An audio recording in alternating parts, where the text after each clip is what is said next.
Ugh.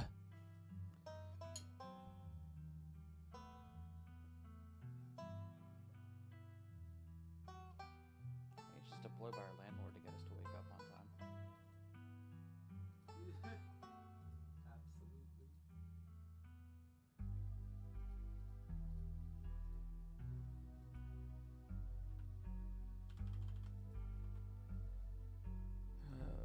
Okay, throw that there. Hello, Max Matos. Finally found some time to pop in again. Oh wow, you came in at a good time. We're playing EP3 today. It should be a good time had by all.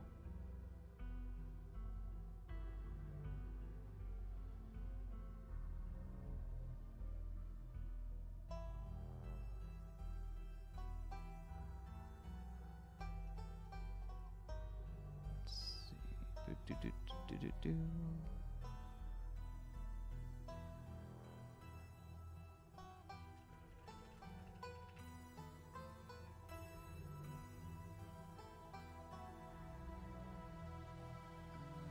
That's all good. Okay. What else we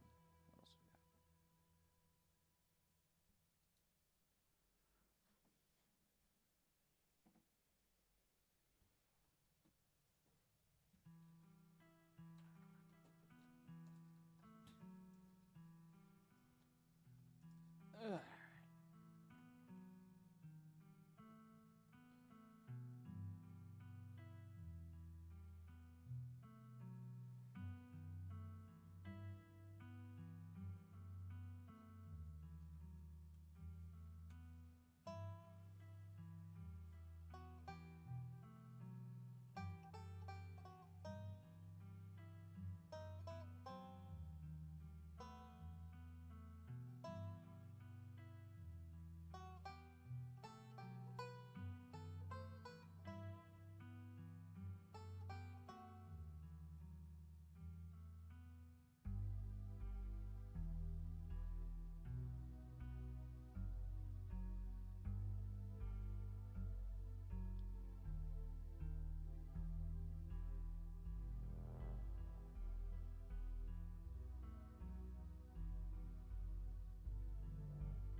All right. Almost ready. And then one of those. And I believe that is it. All right. Oh, I got to find a faster way to do all that. Regardless.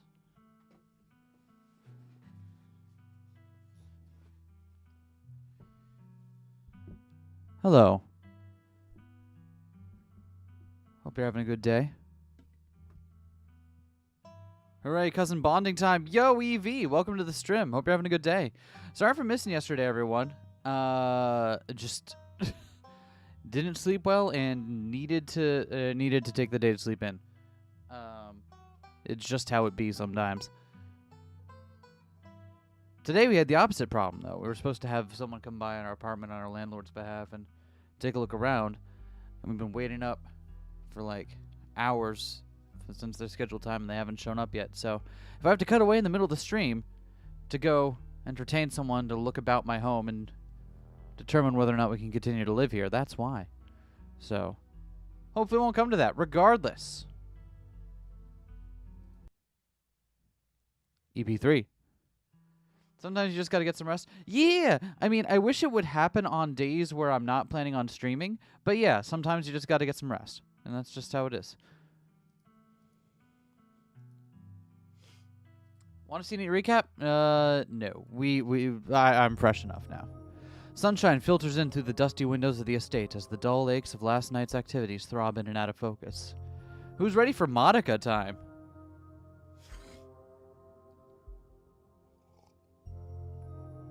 You managed to survive a second night in the town of Scarlet Hollow. As you pull yourself out of bed, you can feel the soot and grime of the Shaw mine still stuck to your skin. Waiting for hours for someone to show up and do what they supposedly wanted to do 3 hours ago. Gotta love it, right? It's just like, okay, I need you to drop everything about your life and make sure that you are both home and available at this exact time in the morning. And I'm like, okay, I will do that. I will drop everything. I will make sure I'm available at that exact time. You know, give or take like an hour or so, right? Because like sure, you expect a little bit of variance, but like you can expect. I don't think it's unreasonable to assume that they show up like within an hour of when they say they're going to, right? Right? Maybe I'm just complaining now. You step into the guest bathroom and into the shower. The water is hot and, surprisingly enough, clean. As steam fills your lungs and soot washes down the drain, you scrub feverishly, trying to scrape the memories from your skin as if they're part of the dirt that coats you. Think about Sybil's warning. The worst is yet to come. Think about Wayne and wonder how many times he's watched you unseen. Think about someone special. Think about finally being out of this hellhole and safe in your own bed. Let's think about someone special. I will do what you need me to do, person who controls whether I can continue to live here. Exactly. Specifically, you think about Stella, Kanika, Avery, Oscar, Reese, and Wayne. We decided we're doing Dilf route in this one, right? So we're going to think about Oscar, the shy and handsome town librarian stuck in a haunted house. You're done here. You turn off the faucet and dry yourself off. Time to start your day. Check on the opossum! There are 2 of them now. Yes! Yes, I love these 2. We love Professor Dad? Yeah, we do. Hey, Doho Wario. Your mom isn't one of the options? Why would she be? You wave down at the opossums. They look up at you. Oh, you can try to pet them? Will they let us pet them? Let's find out. Against your better judgment, you reach out to the opossums, hand outstretched.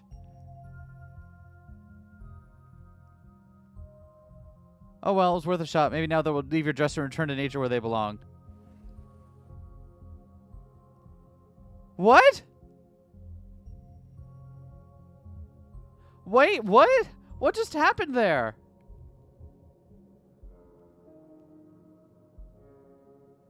Are they just playing dead, or? Oh, they're playing dead. Got it. Okay, that's reasonable. I hope we didn't kill them. Let's look out the window. You hold your breath and approach the bedroom window. After finding that boot print and viscera in the garden yesterday, you can't help but anticipate something staring back at you. It's the same view.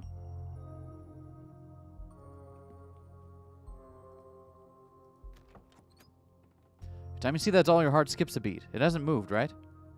No, it hasn't. Thanks, Kenai. That's what opossums do. I know. I just want them to know it's okay. I can't talk to them, but I want them to know it's okay and that I love them.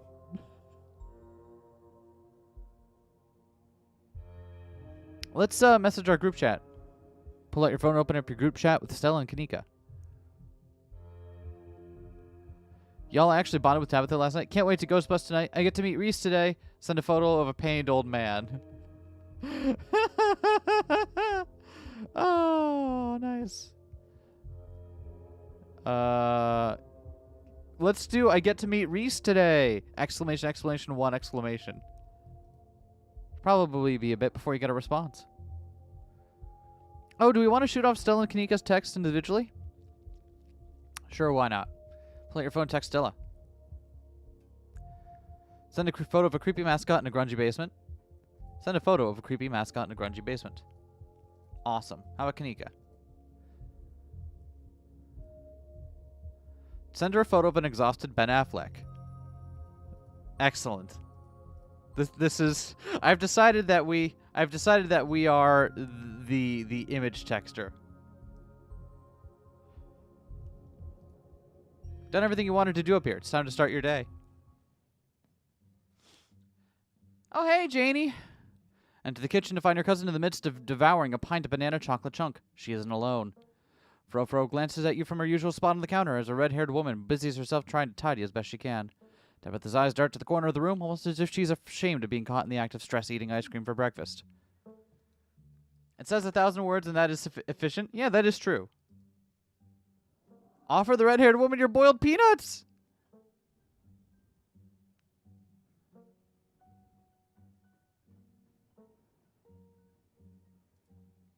Hello, I'm Eskay. Oh, good morning, I'm Janie. I'm just here to do my weekly cleaning. Whatever cleaning Miss Tabitha will let me do, at least.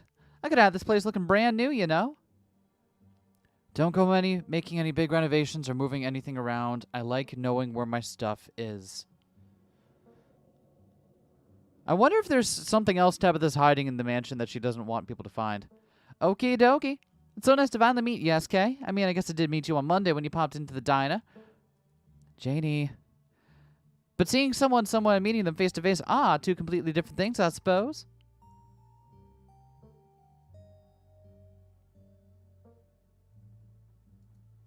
Thanks. All I'm trying to say is that it's wonderful to finally actually meet you, and I'm so happy to be part of the family and see to keep Miss Tabitha with everything that's Janie. I'm a Wayne best friend run, just a weirdo who fawns over the stalker man and only sends me. This is nice. She's just like me, for real, yeah. Oh, I'm sorry, Miss Tabitha. Am I being too much again? Tabitha grumbles in acknowledgement. Hey, Tabitha. How's it going? There was a massive mine collapse last night that almost got my cousin killed, so I'm a little stressed. Tabitha takes one last spoonful of ice cream, then discards the empty container, turning to you with her trademark scowl. Let's get going. I've got an errand to run in town, and every time I've left you here alone, something terrible's wound up happening. You're coming with me.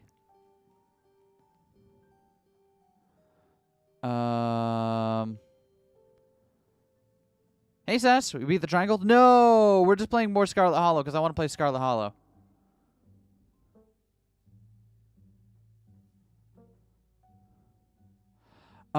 We still want to, like, make a sandwich and whatnot. Okay, so we don't want to piss off Tabitha. We still want to hang out with her, but offer the peanuts to the ghost. I hope so, too, Melodiah.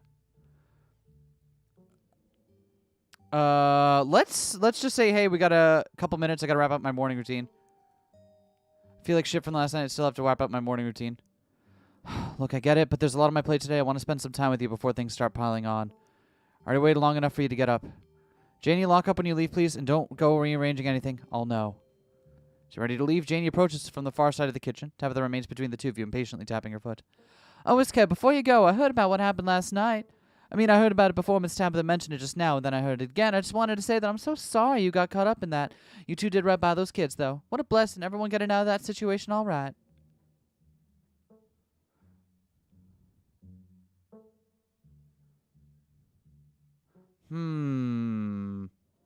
Say we're doing the Mario Karts? No, but we should do that at some point. For sure. Friend of me was sending her a picture of Black Cat responding to the drawing of Sonic saying the queen is dead.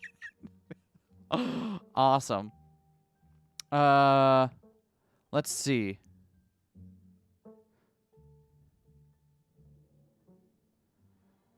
We want to hang out with Tabitha. Let's chat, but I hate to interrupt your work. I'm in town for a few more days, so if you got time. Of course, feel free to swing by the church any old time. Danielle and I are always there. Except when I'm working, of course, but Danielle's usually there regardless. All right, let's go. Goodbye, Janie. Be safe out there, you two. You and Tabitha walk through the doors of the estate and into her car. Tabitha, bonding time! Tabitha, bonding time! The chances are that Janie will become a romance option at some point. Then remembered she's married, and remembered she's married to the pastor. Yep.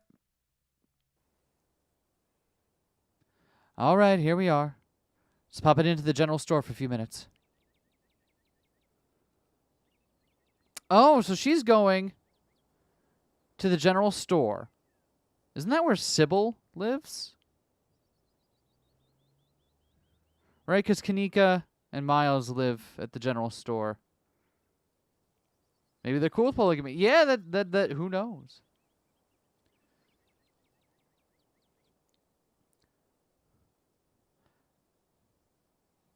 After everything that's happened these past 2 days, it's nice to just go on an errand. Exactly. You can tap at the turn as the door. You can tap at the turn as the door to the general store bursts open. A flustered Kanika exits, shouting behind her. Fine, okay, keep coddling him. Keep letting him get away with stuff you never would have let me so much as think about. I am sick of carrying this family. Kanika storms off, the door slowly drifting shut behind her. The pastor. Find there's someone in town who doesn't dislike me. I can't let this slip away. Ugh, other people and their drama. More people kept things to themselves, they'd be a lot happier. Out of curiosity, would you call yourself happy? Oh, man. Do we want to be, like, really, like, ask her if she's happy? I kind of want to. Because it's like, out of curiosity, would you call yourself happy? Tabitha pulls back, surprised by your question. The lessons we learn from loss are often more powerful than those we learn from victory. I'm unhappy because I took too long to learn life's difficult truths. We're burning daylight. Come on already. The bells at the general store chime as you cross the threshold. The smells of old wood and steamy herbal tea flood your senses, making you feel instantly at home. Good morning, you two. I hope you're doing well after last night's activities. Good morning. Is the new blend ready? Of course. Okay, so knowing what we do about Sybil and given our suspicions about Tabitha, Tabitha's absolutely asking for some kind of poison, right? Right? That's what's happening here? Eskay, if you'd like to keep Miles company, Tabitha and I will be just a minute. Picking up some of the devil's lettuce, Tabitha?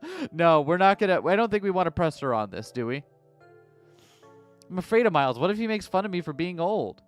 Can I go with you? I like the tea room. Sounds like your daughter's pretty mad at you, Sybil. Is Kanika all right? Can I have some tea? Let's,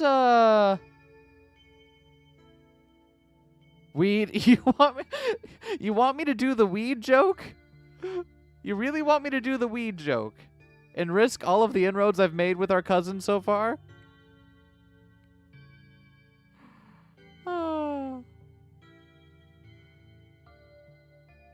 Let's ask about Kanika. Well, you know, it is our street smart.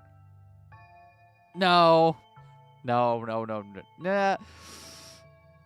Hold on. You know what we'll do? You know what we'll do? We'll drop a save. We'll drop a save here. So I want to see what this is. Oh, I see. Got to fill up the old stash, huh, Tabby? Got to get your prescription filled, so to speak. Pick some of the devil's lettuce. What are you talking about? Eskay is implying you're here to buy marijuana, dear. What? Do you think I'm some kind of stoner? You know what? Doesn't matter. Think what you will. Teasing Tabitha is very fun.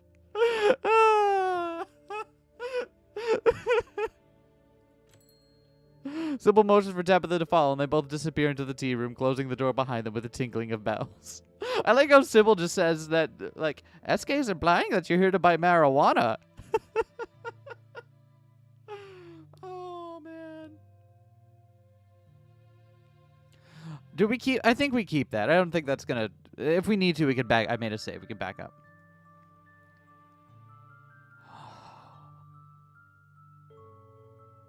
Oh, shit.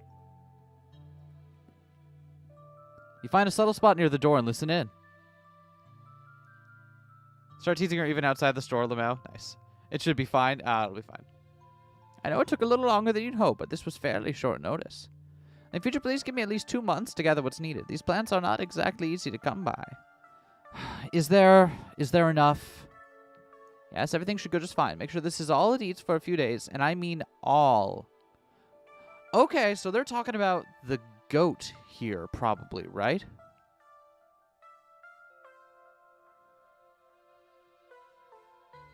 What are they doing to that goat?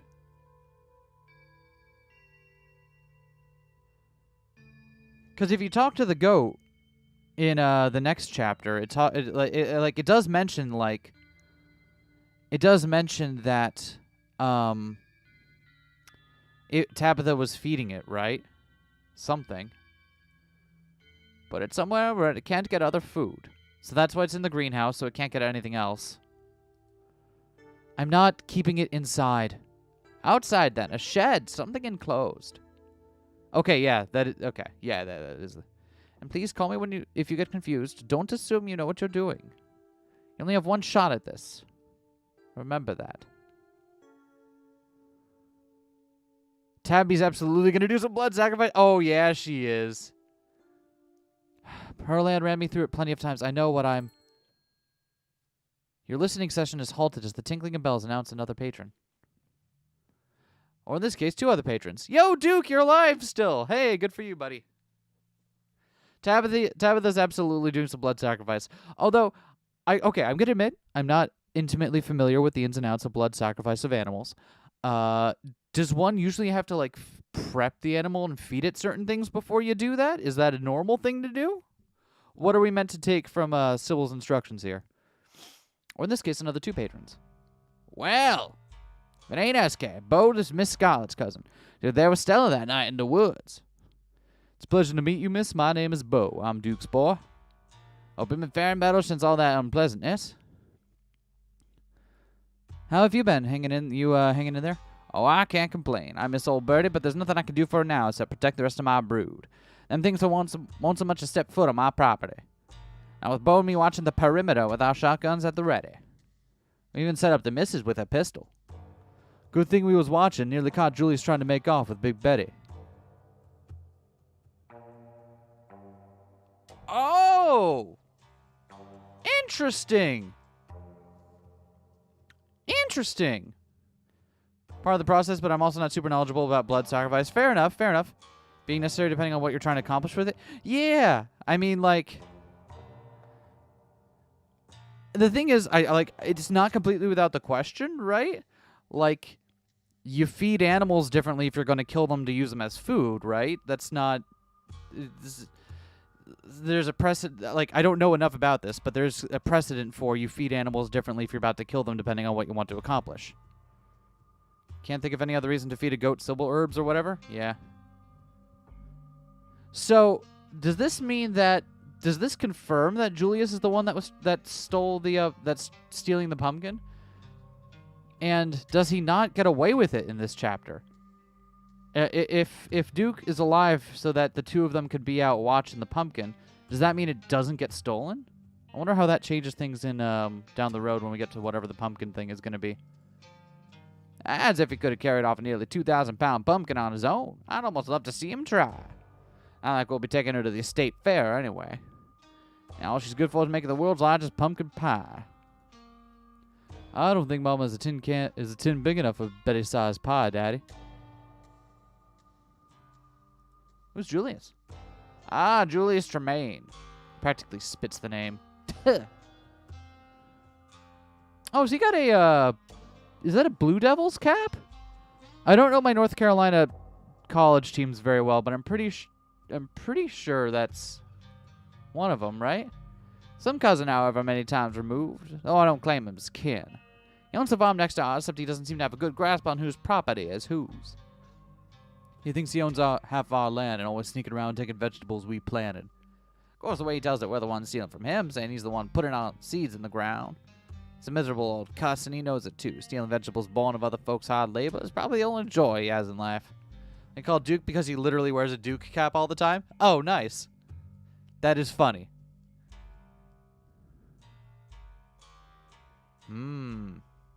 Big Betty's a pumpkin? Sure is. Probably would have taken home at least a few ribbons at the state fair this year. Maybe in a world record if we were lucky. Ah well, my hens are more important. Just have to grow an even bigger one next year, Daddy. Land's been good to us. We sure growing big out in the Cowaway farm. You seen any more of those creatures around your farm? Yeah, we saw a few of those things. They got scared off before I could start shooting.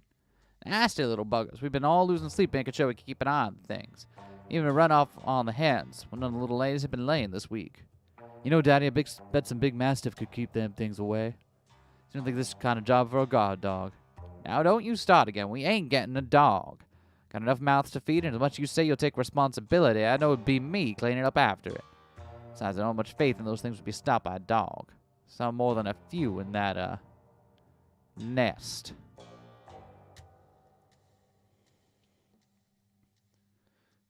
Down on the bayou with me on a hovercraft. Nice.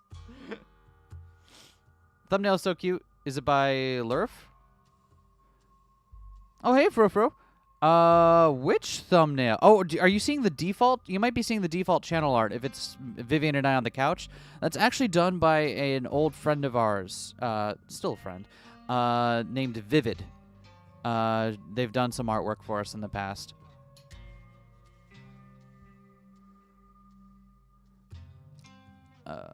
Ditchlands, huh?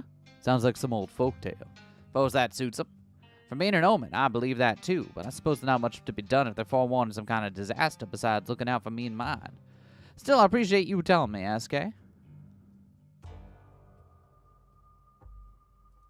Nice seeing you, Duke. It was a pleasure running into you, Eskay, but we best get on with our shopping. Can't spend too long away from the firewall with those little devils running around. Can't leave Mama all by herself up there for very long. You have a good one. Hope Scarlet Hollow treats you better from now on. Nice meeting you, Eskay. Please tell Miss Scarlet I'm sorry about her mama. Duke, I don't have much faith those things would be stopped by a dog. Yeah. It's adorable? Oh, I'm glad to hear it. Tabitha and Sybil are still in the tea room. Your phone buzzes. Oh my god, hey, I overslept. Still gonna make myself breakfast, meet at the library after, and figure out a plan? Don't worry, I'd never forget about our Reese plans. Can't wait. And then it buzzes again. Stella sends you back an image of an exhausted alien. Excellent. Hey again, Lowell, if you want to come over for breakfast, would not hate it. And then it buzzes yet again. Somebody was busy this morning. Oh, hey again. If you want to hang out before the library thing, I'm parked in the abandoned lot by the gas station. It's hard to miss. Plenty of time before dinner at Reese's house. Ooh, okay. So, how do we do this?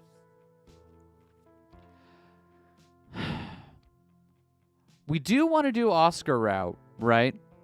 However, we also want to make sure that... Oh, hey, Duke and Bo are in the background. I didn't realize. Oh, that's cute. All the attention to detail there. We do want to also make inroads with Tabitha. So I think what we're going to do today is we're going to hang out with Tabitha. Like we could hope... Does anyone know if this like locks you out of Oscar route if you don't hang out with Oscar in the morning here? The game seems to give you a lot of different options to start stuff, so hopefully like it won't... Let's wait for Tabitha. Cousin will probably be back any second. Best just to stay put. You might share an uncomfortably long moment of silence as Duke and Bo continue to shop.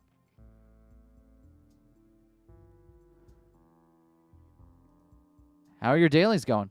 Miles doesn't dignify your question with an answer. Yeah, fair. I wouldn't either.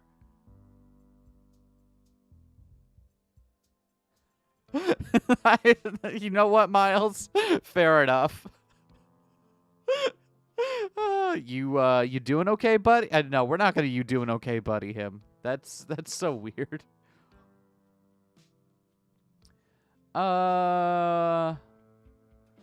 Pointing out the obvious. Nah, we don't need to. We don't need to antagonize the youths. Let's Miles is great even if he's a little shit. I mean, yeah, like he doesn't fucking care. Like we're not gonna be the ones to bother him. Let's read something to seem busy. Let's wait patiently. Miles is clearly not interested in a conversation. Best to disengage. Tabitha bursts out of the tea room, tucking a pouch of herbs into her coat as she walks. She looks up at you in surprise. She genuinely didn't expect you to stay. Wow, you actually stayed. I kind of expected you to go running off the instant I left you alone. And miss out on cousin bonding time? Too scared of you to do that. Seeing what happens when I go off and do things on my own. Family's important. I'm not just going to ditch you. No one else in this town interests me. Why would I bother with them? Family's important. I'm not just going to ditch you. That's appreciated. I've got a couple hours to spare. I'll pick us up some sodas and we can get out of here. I don't like lingering where anyone could walk up and start talking to me. Tabitha leaves the store, motioning for you to follow.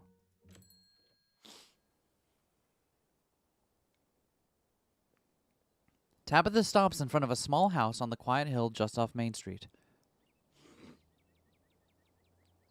The Scarlets own most of the houses out here. We rent them out to employees, just more convenient, you know? Tabitha, you're lucky that one of our goals this route is to get closer to you, because that sounds like some company town bullshit. And...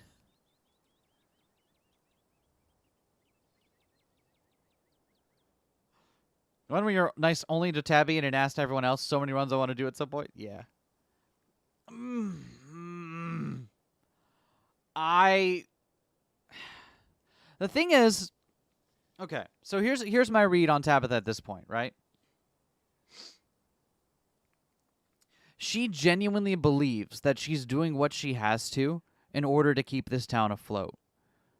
She genuinely believes that if she doesn't act in this cutthroat and ruthless manner in order to keep the coal mines going and keep it profitable, that the town will just collapse. And I think she really feels like she is the only one standing between this town and it just, being wiped off the map. So, I don't want to press her on this. It's fucked up, and you seem to know it's fucked up, given that, like, look at her little sidelong glance here. Like, she knows it's kind of fucked up, right? Do you think? What do y'all think? Do you think she would be, like, receptive if we? No. What am I saying? She would not be receptive if we tried to call her out on it and be like, "Hey, Tabitha, that's kind of fucked up. That you both are the person paying their wages and also the person that, takes their rent. That's fucked up." Oh, hey, Benny. Everyone say hi to Benny, if you can hear him.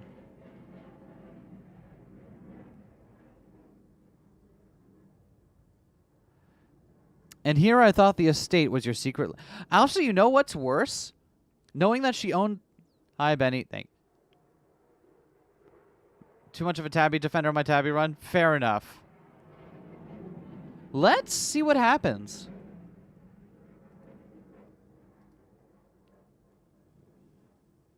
Let's see what happens if you press her on it. Oh, also knowing that she has access to houses like this that she could rent out, and then she gives Oscar the keys to the run down place instead.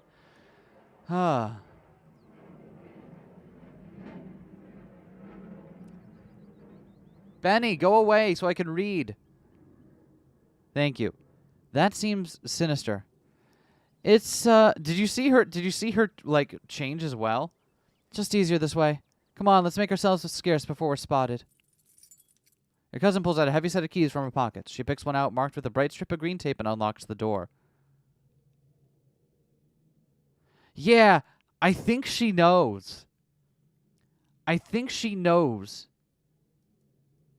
Come in, don't worry, it's empty. If this is true, then why doesn't she let Oscar stay here? God damn it, Tabitha. Why are you like... I want to like you. Ah! You follow your cousin into the model home. We haven't rented this one out for years. I come here to, get away from it all. Does that make sense? It's kind of like a vacation home, but I don't have to travel. Anyway, make yourself comfortable and, have a soda.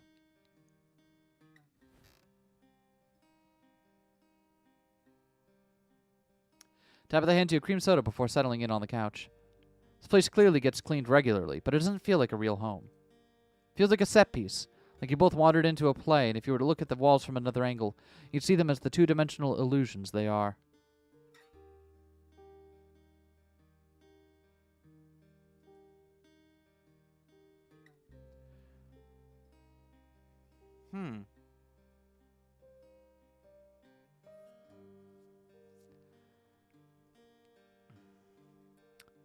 Wow. All right, so we get a whole lot of Tabitha time here. Let's do this. Is the estate stifling to you? Is that why you come here? Tabitha sips her soda, her expression suddenly heavy. I guess the estate has a lot of history to it.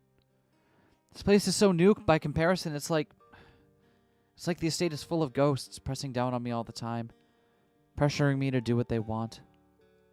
Oh, really?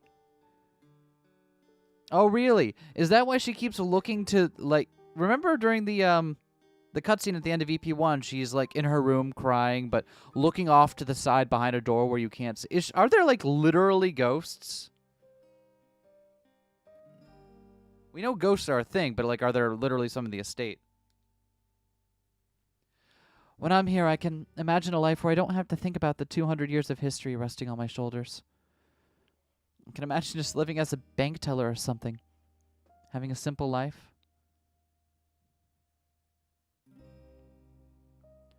Could be figurative, could be literal. Who can say? Do you ever get to travel? I saw your blowing rock mug. My what? Oh. That must be one of Janie's. She was always saying we didn't have enough cups.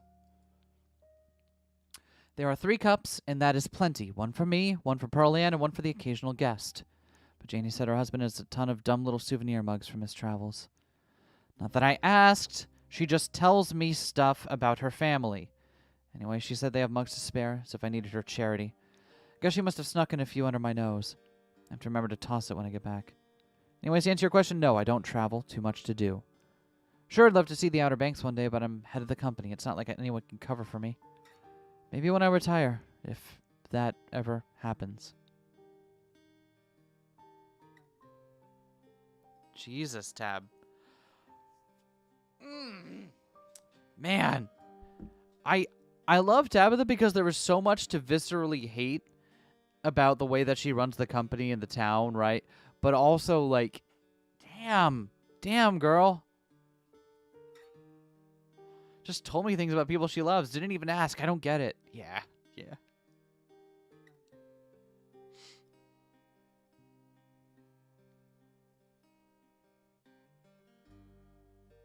You live in a massive mansion, but you only have 3 cups. Why does everyone get hung up on that? It's not like Scarlets don't own more dishware, but I'm not going to use the fine china to drink Pepsi. And technically we have 4 glasses, but one of them is used for the silverware. So there, we have more than 3, bitch.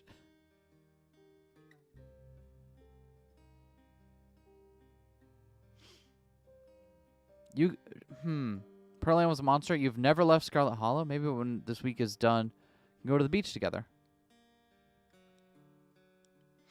Should we tell her to be nicer to Janie?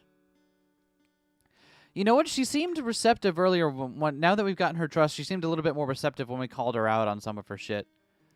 Savvy sucks, but once you start really talking to her, you can understand perfectly how and why she ended up that way. Yeah, absolutely. And that's my favorite kind of sucks, right?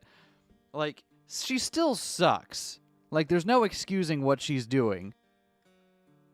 But also, you can understand it, and I love that. 100% a product of circumstance? Yeah.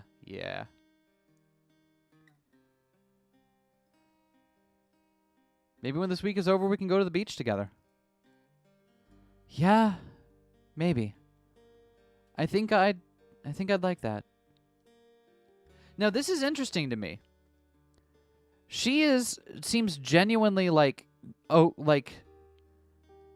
when she's saying this seems genuine to me. Which means whatever her plans are in bringing us here to the Hollow for the week, right? I don't think she intends for the main character to die. I don't think that is... I think she'd be fine if that happened, if you don't get on her good side. But I don't think that's her intention from the get-go. Maybe you could try some of that tea picked up. It smells nice.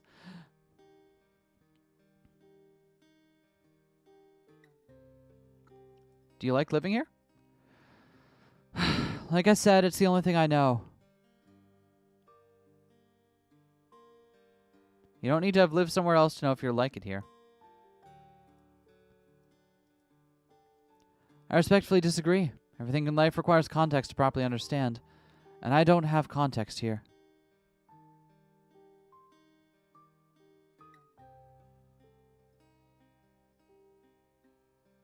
In a better world, she could have been just a regular landlord. Instead of a landlord, that's also your boss. Do we want to press her more on this?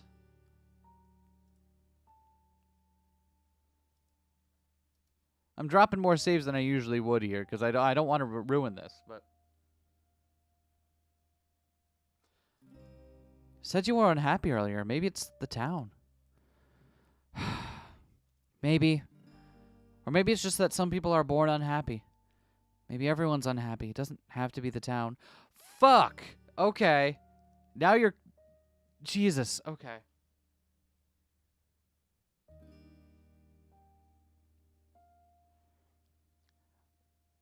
also isn't being a shitty boss for greed or anything, just because she seems to actually think it's for the best. Yeah, absolutely. And also the way she talks about this, the way she talks about it as if as if the idea of being happy is something that couldn't happen, right? Like, holy shit. That is like textbook clinical depression, hun. You need some whew. Do you actually like running the mines?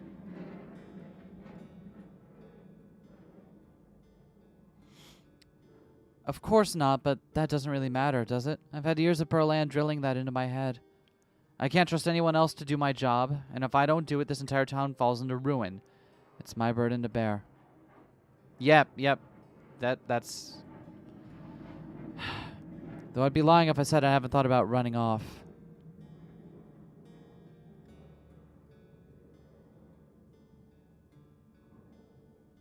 Who cares if the town falls to ruin? Why is that your responsibility? Things are bad everywhere. Probably isn't much worse here than it is out there. What would you want to do if you weren't here? You can always leave the mines to me. Who cares if the town... Why is that your responsibility?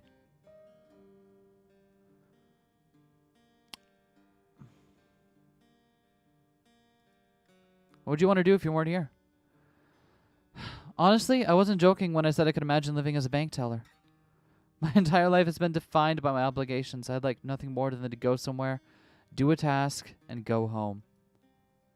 Not that it matters. I am here, and my life is defined by those obligations. Dreaming about some other life only makes the one I have more difficult.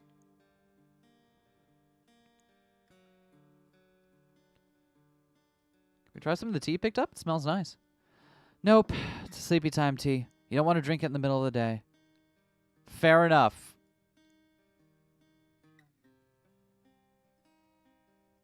Are you coming ghost hunting with us tonight? Yes! Yes! Tapping the Ghostbusters!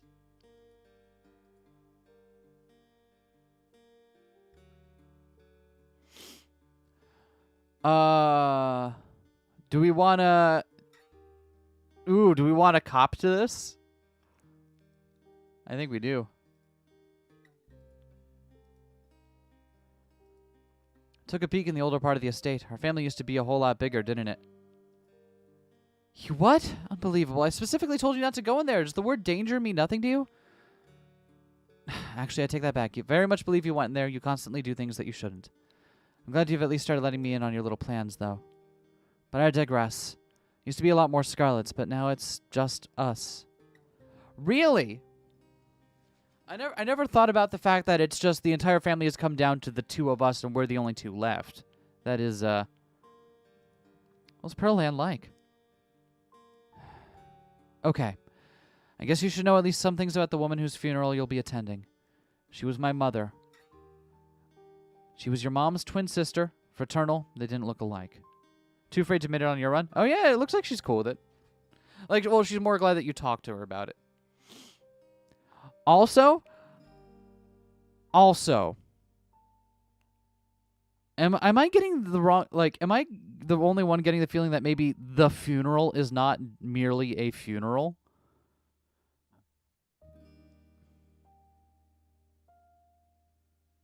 What about this? We've seen Pearland's dead body, right? And we know that ghosts are real. We see Pearland's dead body in EP4, so we know she's dead. We know ghosts are a thing that can happen.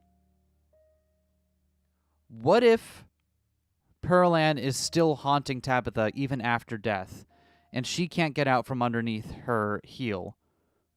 And so she and Sybil are trying to cook up something to, like, exorcise Pearland's spirit once and for all. Maybe? I don't know. It's a reach. She was my mother. Yeah, I read this one. Same with their personalities, night and day from what I've heard.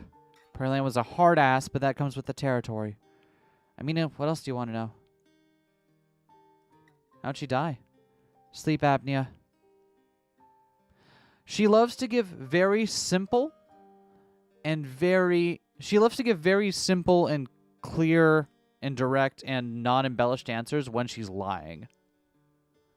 Like,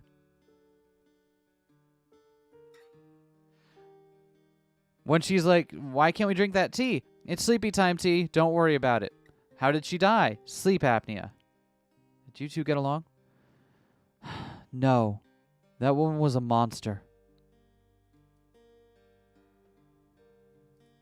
What's your dad like? Don't know. He just up and left one day. Didn't want anything to do with us anymore, I guess. Never got divorced, just separated. Probably couldn't be bothered to fill out any paperwork, especially considering he would lose any and all claim to the Scarlet Fortune if they divorced. And then he'd have to pay child support for a kid he couldn't be bothered to call on her birthday. Does no one in this town have two parents? Hooray, another member of the Deadbeat Dads Club. Needs to put Pearl in or whatever is causing supernatural stuff to rest would make sense. Yeah. He just up and left, huh? Yeah.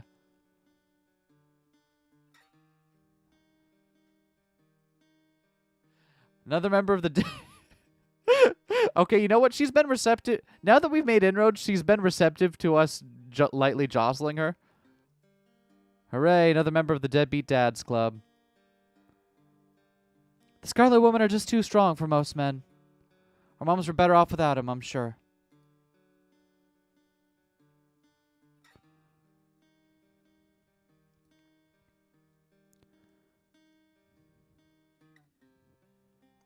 Funeral will be perfectly normal. The potluck will be where things go really wrong. Oh, wow. Yeah, the potluck. What kind of things did Pearl Ann tell you about me and my mom? Doesn't matter what she's told anyone about you. She's dead, and in a few days we're going to bury her in the ground. Honestly, what do you really think of me? I'm glad that you're here. Please don't make me say anything more than that. It's degrading for both of us.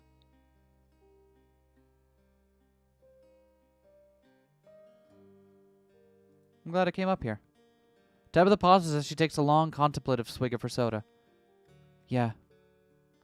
God. Fuck. I just can't help but, like, recognize that kind of just... that demeanor of someone who is not only sad, but recognizes that they are... or believes that they are always going to be sad, and that nothing they do at the moment will meaningfully change that. And so, like, she's someone who has, like, consigned herself to just, this is how I'm going to feel for the majority of my adult life. And the sooner I get, you know, and the sooner I come around to accepting that, the easier things will be. And, like, fuck.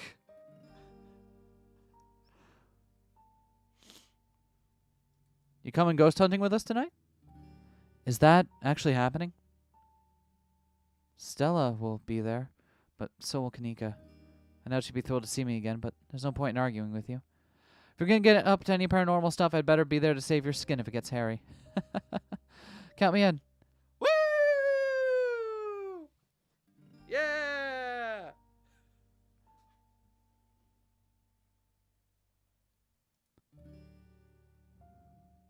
Supposed to have dinner at Reese's place. Do you know him? Reese? Oh, yeah, the dude that used to hang out with Kanika and Stella. I kind of remember him. Quiet, gave off a weird vibe, stopped coming to school at one point. Guess he got sick or something? I know his mom better than I know him. She's been everyone's doctor for as long as I can remember. She's intimidating. I've always liked her. Guess it's not hereditary, though. Reese always seemed a bit of a wet blanket to me. Arc over the course of the game is going to come down to whether she accepts her position as the next Scarlet who runs the mine, or whether she can imagine a better life for herself, even if that means the mine falls or die. I really hope it's that, because whether whether or not she's able to move out from the shadow of her family's expectations and become her own person. And a lot of one-run only players won't even see it because it's so easy to piss her off and focus on someone else if you don't. Yeah.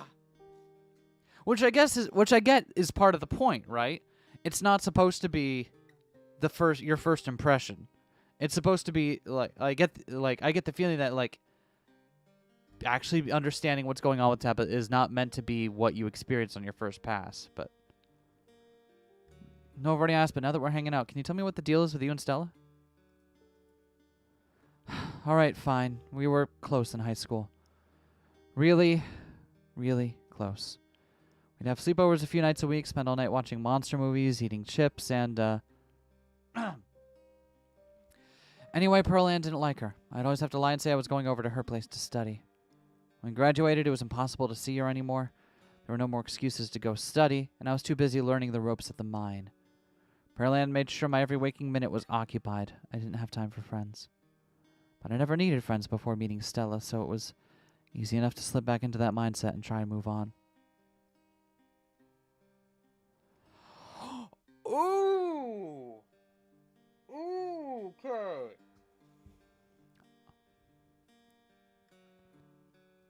Are you afraid that you still have feelings for her?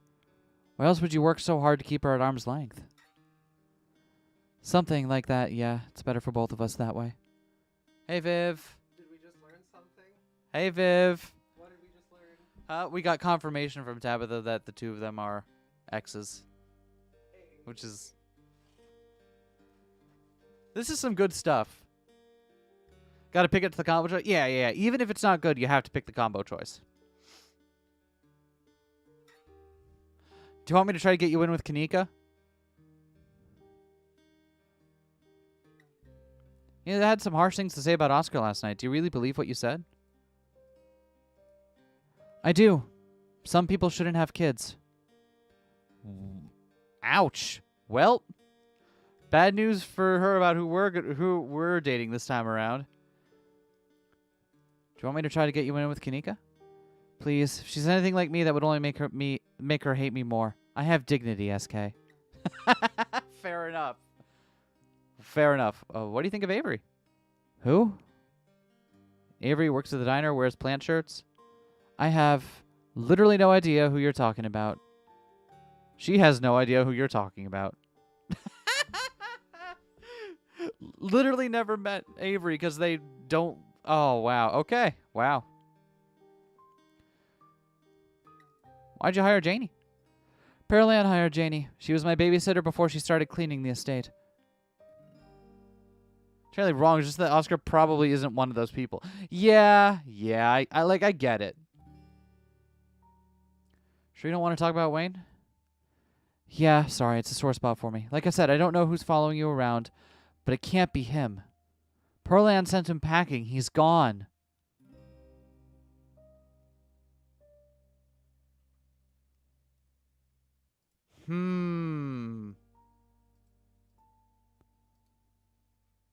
Tabitha, the man is stalking me. Let's try being upfront. Tabitha, the man is stalking me. It's fine. I'm not going to let anything happen to you. I don't need to dig up painful memories to make sure of that.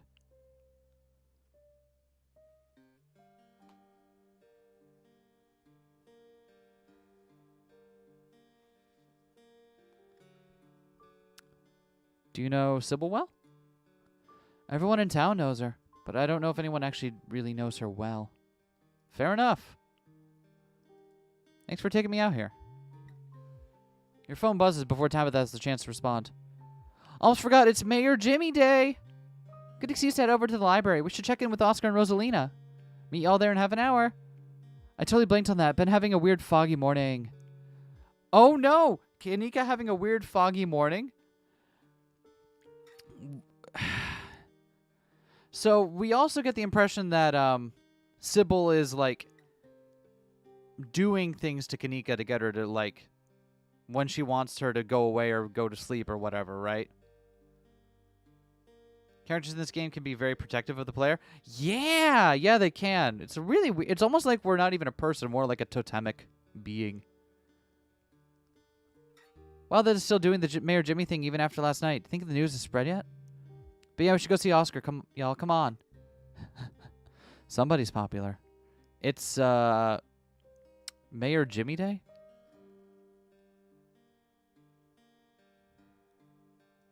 It's Mayor Jimmy Day?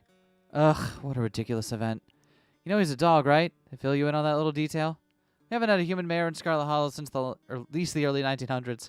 I've been a dog mayor town since then. Tabitha takes another sip of her soda, smirking.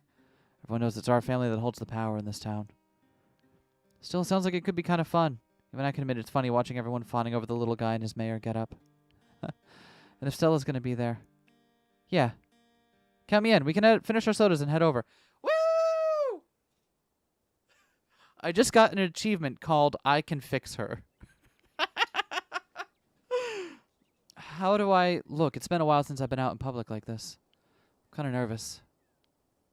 Out of the corner of your eye, you can see a furious woman making a beeline for you and Tabitha. Becca slinking behind her. This must be her mother. Quietly tap Tabitha's shoulder. What? Oh, no. No, no, no, no, no, no, no, no, no, no. Okay. Excuse me, Miss Scarlet.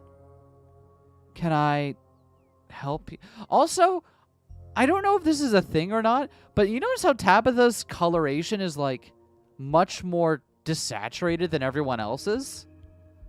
Like, the game is not a very, like, vibrant game most of the time. It's a very intentionally muted palette, right? But even compared to, like, Becky and her mom over here, Tabitha looks like she just got thrown in the sepia wash a couple times too many. Sorry to protect you from any harm. At least 2 of them are connected to the supernatural. Fucking weird. Can I help you? She looks like she lives in that mine. Yeah, she does. Becca stares at you from a distance. The furious woman tears into Tabitha. This must be her mother. What the hell do you think you're doing down here grinning like a buffoon after everything that happened last night? A mine collapse almost killed my poor sweet innocent child, and you thought it was a good idea to retaliate by demoting my husband. We got used to a new lifestyle. You can't just take that away from us for something that was your fault. Don't think I won't be pressing charges. Lady, your daughter went into the mine that was closed off. What did you think was gonna happen? Listen, I'm not one to side with, like, management, but what else? Ugh, Mom, please. You're embarrassing me. Shut up, Becca. Mommy's advocating for you.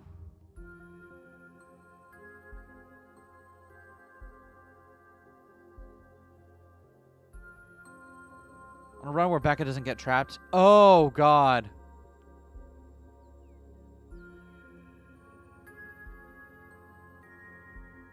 She doesn't have a point.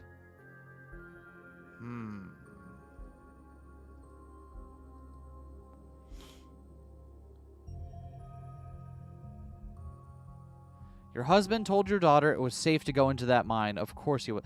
All right, so I just want to make clear that we're going to make some decisions in this route where we're trying to get in with Tabitha that don't necessarily reflect the reviews here of us at large or here at 8PR. That said,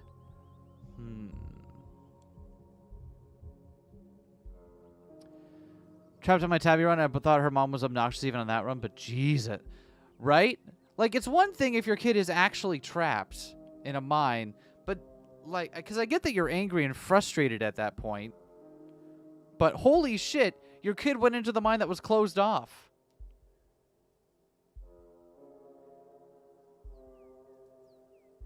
Your husband told your daughter it was safe to go into that mine. Of course he was demoted. I'm right here. Even if he did, it wouldn't have mattered if the entrance to that mine was actually secured. There'll be hell to pay, Tabitha Scarlet. What legal grounds do you even think you have? There are signs, the place was boarded up, I did my legal duty, and you don't have a leg to stand on. So don't try and threaten me. Mom, can we just go, please? If I were you, I would listen to your brat. You haven't learned the last from us, you'll see. They're gonna show up on, like, EP6 and fuck shit up. Just rewatch. The woman storms off just as quickly as she stormed in, Becca following at a distance. God damn it. She's right. I can't just hang out around town the day after something like that. It doesn't look right. I should be up there, even if it's just to oversee what's going on. If I'm supposed to run this place, I gotta get my head in the game. I can't slip up like this again. Tabitha sighs, straightening up. Her scowl returns. Stay out of trouble. I'll see you at the library tonight, all right? Shit! Is there a different way that could have gone? Or is Tabitha always going to never make it to Mayor Jimmy Day? Cousin turns and heads back to her car, leaving you alone on Main Street. Nuts. At least we got her warmed up to the idea of seeing Stella again, right? Tells the kid it was safe to go into a mine where 100 people died in emotion. Seems kind. That's an act of math. Yeah, that's like, okay, buddy. That's yeah. That's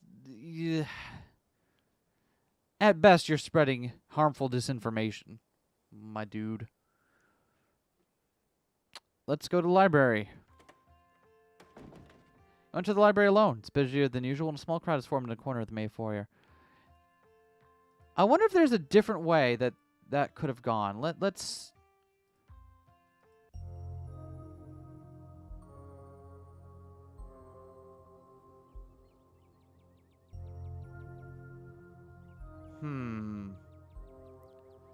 Let's see if there's a way that we can get her to come with us still.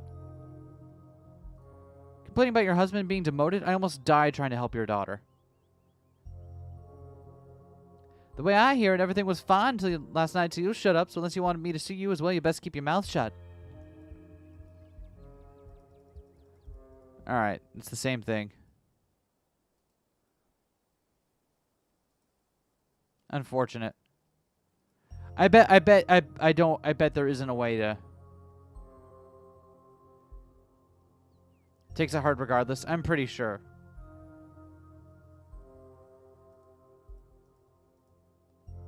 Ignore me, your cousin ruined my life. Yeah, okay.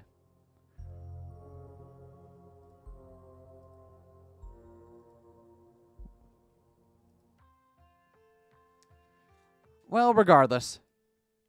Hey, Eskay. I have expected you to finally skip town. Yeah, the whole gang's here. I've been waiting to introduce Eskay to the mayor for, like, the entire time I've known her.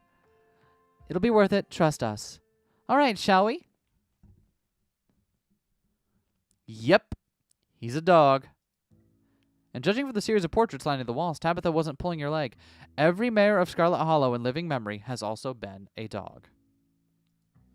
You can tell this dog is the mayor from his little sash and fancy top hat. There's a regal air about him, almost as if he knows the position of authority he's been elected to. You haven't met the serious man by his side, but you have to assume he's the mayor's handler. You know what? So, I've been thinking more about the implications of the talk to animals thing, right? Because the animals, whether or not you talk to them, still make, like, intelligent, like, almost sapient decisions, right? Whether or not you're talking to them. And the only other person we know that can talk to animals is the pastor. And both you and the pastor have connections to this town. Is it something about the town that makes, like... that gives animals sapience and gives people the chance to talk to them? Like, if you kept... do the animals act the same way everywhere in the Scarlet Hollow universe, or is it something specific to the town? I guess is the question there.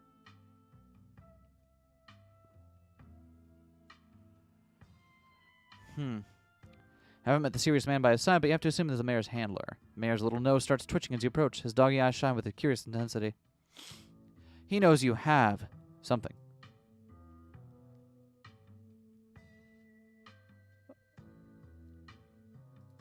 You hold out your now slightly rancid bag of boiled peanuts. The mayor's nose twitches eagerly at their strong odor, and then he's on them in a flash, ripping through the plastic and devouring the soft-shelled legumes. Generous campaign contribution is that achievement. Drop it, sir. Drop it. His security... we get a CG for this? His security diesel tries to tear more. Hurts especially bad because even when Becca gets trapped, the most she can accuse Tabby of is that the mine wasn't boarded up enough. Like, she genuinely doesn't have as much fault as Becca's mom says, right? Nice. Peanuts. We get a whole CG for this one. Security diesel tries to tear him away, but it's too late. The peanuts are already eaten. Better hope those nuts settle well if the mayor gets any tummy trouble after eating your disgusting pocket peanuts. There'll be hell to pay. He holds out his paw as if to shake your hand. It's lovely to meet you, Mr. Mayor. You reach forward to take the mayor's little paw in your hand, but his burly security detail stops you. No paw shaking, only head pats and ear scratches allowed. Glad no one ruined the surprise. Sound has had a dog as mayor since the early 1900s. Just how we do things around here for some reason. Oh my god, it's... Even the silly thing where they have a dog as a mayor is sinister because it means that it's the fucking family running the town and no one... I can't get over this shit. Everything that looks happy and silly in this is hiding something sinister. What a game. Best part of living in Scarlet Hollow, besides the nature. And all my friends and Winnie's Biscuits, and the close-knit small-town community, of course. Having a dog mayor is a close fifth, no contest. All right, you had your turn with the mayor. Now move along, keep the line going. Stella and Kaneko quickly shuffle out of the room ahead of you, leaving you to follow. This town has no civic infrastructure. Yeah, because why would you? Tabitha's right. Like, if she ups and leaves, the town falls in her wake. If the mind fails, the town doesn't exist anymore. Before you can catch up to your companions, you're intercepted by a nervous man with a cross around his neck. Whoever he is, you can feel his desperation to make a good first impression. A self-sustained and self-fulfilling prophecy. I'm Pastor Daniel. I take it you're Eskay. Everyone's been buzzing about you. I'm so sorry about your aunt, but I'm sure she's in a better place now.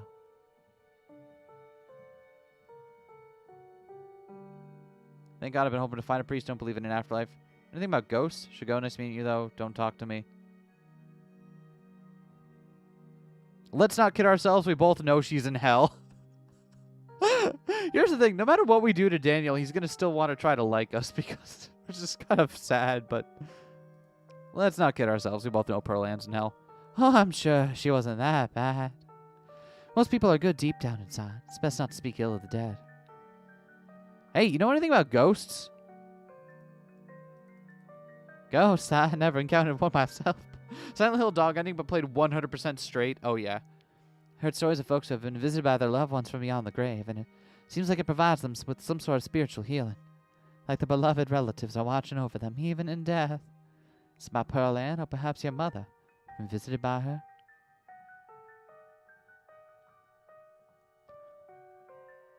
No, Oscar's place is haunted. Oh, like a Scooby-Doo episode or something? I'm afraid I don't buy into that particular notion. It's a bit too spiritualist. For a vision of one of his parents trying to contact him from heaven, I can understand that, but I simply don't believe in malicious spirits lingering neither in heaven nor hell, jumping out of closets to scare us. I'm sure there's a perfectly reasonable explanation for whatever it was he saw. Wait, you believe in some ghosts and not others? What makes you an authority on that? There were ghosts in the mines last night. There's been a lot of supernatural stuff out of the past few days. He's calling Oscar a liar. I trust Oscar. You should come ghost hunting with us today to prove it's not a haunting. Get Daniel to come ghost hunting? If anyone behind his back in retrospect, that was very funny. Yeah.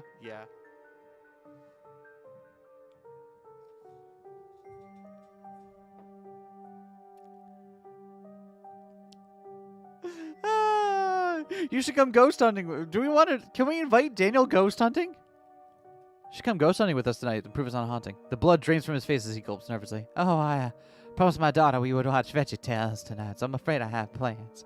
Of course you and your daughter watch fucking VeggieTales.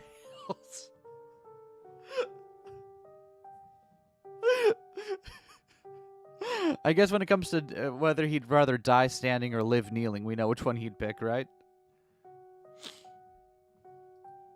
But let me know if you see anything strange. I'd love to hear your account of the supposed haunting. In fact, here's my card. He hands you a business card. Call me if you need me. Back off, preacher man. I ain't buying what you selling. I should go. It's nice meeting you, though. Of course, and if you find yourself in need of counseling or spiritual guidance, you know where to find me. Remain silent. You have nothing more to say to this man. Worry, I'm not trying to sell you anything. Just thought I'd extend the offer in case you need someone to talk to. Church's doors are open if you ever change your mind. Have a blessed day, Eskay.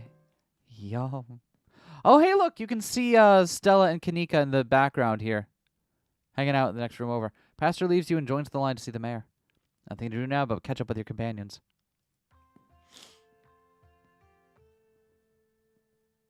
You find them talking to Oscar deeper into the library. Oh, hello, Oscar.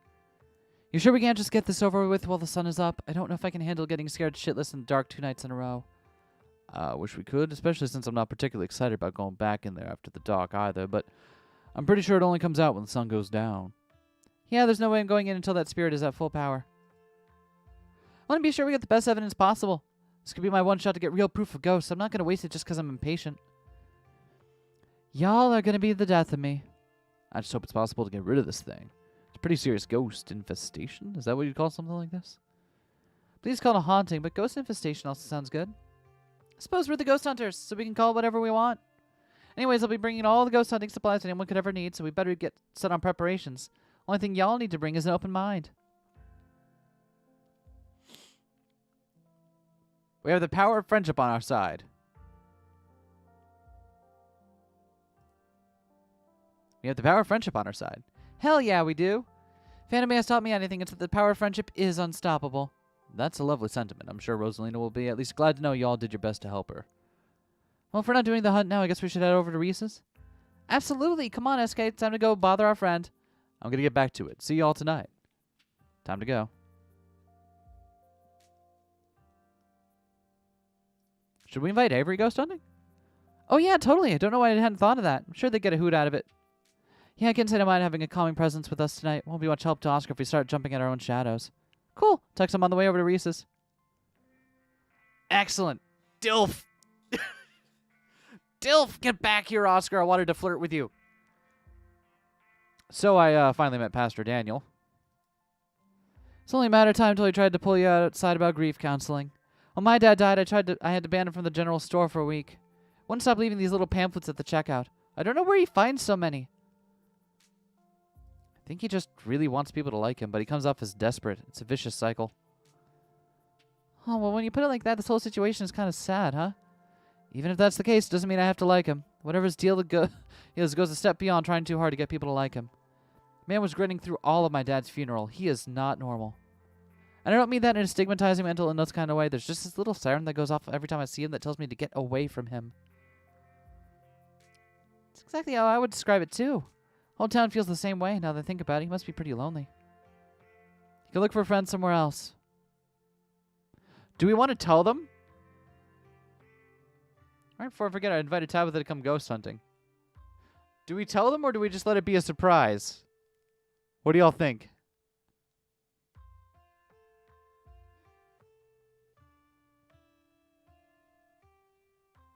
Hey, guess what? We invited, Kanika probably won't appreciate it. Be funnier as a surprise? Yeah. Yeah. Surprise is funny? Yeah. Head to Reese's. Alright, shall we head out? 3 of you leave the library for an early dinner at Reese's. You once again find yourself in front of Reese's house, and a cold hesitation grips you as the building looms over the hilltop. Though it's only early afternoon, it feels much later, the sun already sinking behind the tall mountains that surround Scarlet Hollow. We're a little early. What if Dr. Kelly yells at us? There's no such thing as early when you're hanging out with friends. That's just extra time you get to spend together. Okay, but what if she yells at us? It's too late. The door swings open. Oh, hey. Reese! Oh my god, dude, it's been ages. Oh, you must be Eskay, right? I've heard a lot about you. Stella's been relentless about making sure I got all the Eskay updates. Are they here already? I knew you'd show up early, Stella, and I knew you'd probably want me to help me cook, too. What can I say? I make an excellent sous chef. TBH, and I don't mean that in a stigmatized mental illness kind of way. It's the exact line you say when you do exactly that. Right? I know. It really is, isn't it? The house feels cold. Not only is there an odd chill in the air, but the building itself feels too sterile, uncomfortably tidy, to the point where you're nervous to touch anything. If it weren't for the aroma of store-bought dinner rolls baking in the oven and the unsettling artwork hanging on the walls, you'd be half convinced you wandered into a real estate showing. Oh, real estate. My bad. So how can I lend a hand? By sitting down at the table and not puttering around in my kitchen. I made sure everything was done well in advance. The only thing left are the dinner rolls, which shouldn't be long. You can have a quick dinner and you can leave my house and go on about your business. I was kind of hoping to see Reese's new art. We still have time now, right? You aren't seriously considering subjecting your friends to that disaster of a room, are you? It's not that bad. You can still see the floor. Dr. Kelly raises a single questioning eyebrow. I don't mind a little mess. Yeah, doubt it could be any worse than the way I keep my room. Okay, fine. As long as you all stay out of the kitchen, I don't care what you get up to. Cool. We'll just be downstairs. Won't even know we're here, ma'am. An actual genuine estate showing. Wow, for real. Make your way down the basement stairs. Oh, this takes on a different tone, doesn't it? Basement is what you might expect out of a tortured artist who spends all of his time confined to his studio. Discarded canvases line its edges while trash and sketches leak out from their piles in the corners of the room, hiding the bare cement floor. Ghoulish faces coat the walls in paint, sneering out at their creator. Your mom is so scary. She can be a little intense, kind of overprotective, which I guess makes sense. Anyway, you make yourselves comfortable. You'll have to forgive the mess. I've been distracted lately and I haven't been cleaning much. Hey, buddy, do you need us to sneak you out of here? This place feels like a prison. Unfortunately, the prison we're dealing with here is my body, not my room. Sure there's nothing we can do, man? Company is plenty. It's so nice to have living people down here for a change. As opposed to the non-living people paint things? Maybe. Who knows? You know, we'd visit more if your mom let us. Did she tell you she turned us away yesterday? She said we couldn't even talk to you. It's a little controlling. You came by yesterday. She didn't tell me, but I was probably asleep. That's all. She didn't want to wake me up. I don't think that's her being controlling or anything. No need to cuss any down on that, but she did say I couldn't bring you any food.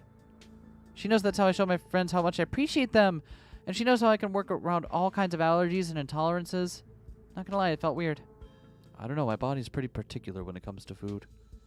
She just prefers to have full control over what I eat, so, okay, maybe that does sound controlling. But it's for a good reason. If I eat the wrong thing, it could really mess me up, so she has to regulate my food. Oh, buddy. Oh, buddy. Oh, buddy. Still told you about everything that's happened the past couple of days? Oh, she's told me about what all you guys have found out there. Wish I could see some of it for myself, but, you know. He gestures in futility towards the walls of the basement. Sure you can't just sneak out one of these nights? The dog isn't keeping me a prisoner here, Stella. I'm sick, you know that. Sorry, man, I didn't mean to, There's nothing to apologize for, and I appreciate the effort. Really, I do. There's just nothing you can really rescue me from. The die has already been cast. But we were talking about the past couple of days, weren't we? Any thoughts on the ditchlings we've been seeing? Yeah, they've been coming up to my window at night. Wait, really? Is that why you texted me that they look like something out of your nightmares? Yeah, I thought I was hallucinating. I hadn't put it together that we might have been seeing the same thing until just now. I've been sketching them, actually. Tell me what you think. Seeing Reese go so defensive of her sure is something to go back to now. Yeah. Pulls out a sketchbook from one of the piles in his room. Okay, that is exactly what I saw on my way home last night. Does that mean they've been lurking? What does it mean that they've been lurking around here, though? I don't know, but I like the company. They're kind of beautiful in a sad way, if you ask me. Agree to disagree with you there. Those things are going to be stuck in my nightmares until the day I die. Think the town is doomed?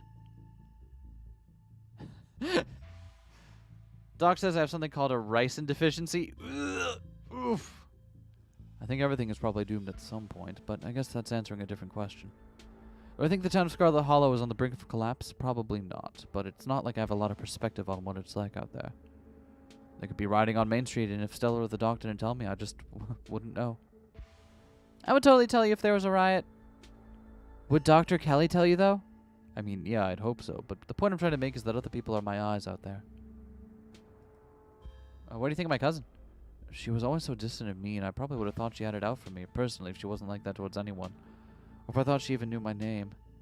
But people changed. Maybe she's nicer now. She's still terrible. You guys just never took the chance to get to know her. She's actually really funny and sweet. I'll pass, thanks. What do you think's going on with Wayne? Who? You know the guy's been following Eskay around being all ominous? Oh yeah, the slasher creep. I appreciate the classic Jason vibe he has going on. He was hoping it doesn't live up to the look for all our sakes.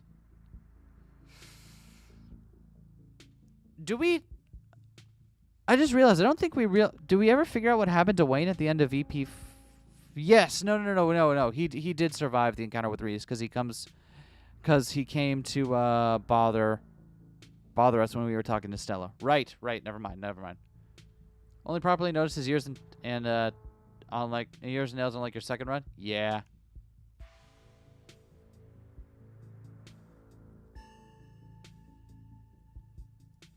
Your art. Set these bad boys on a mug. You can make a buck or two. Okay. I know it. I know it's the. I know it's the trait option, but come on.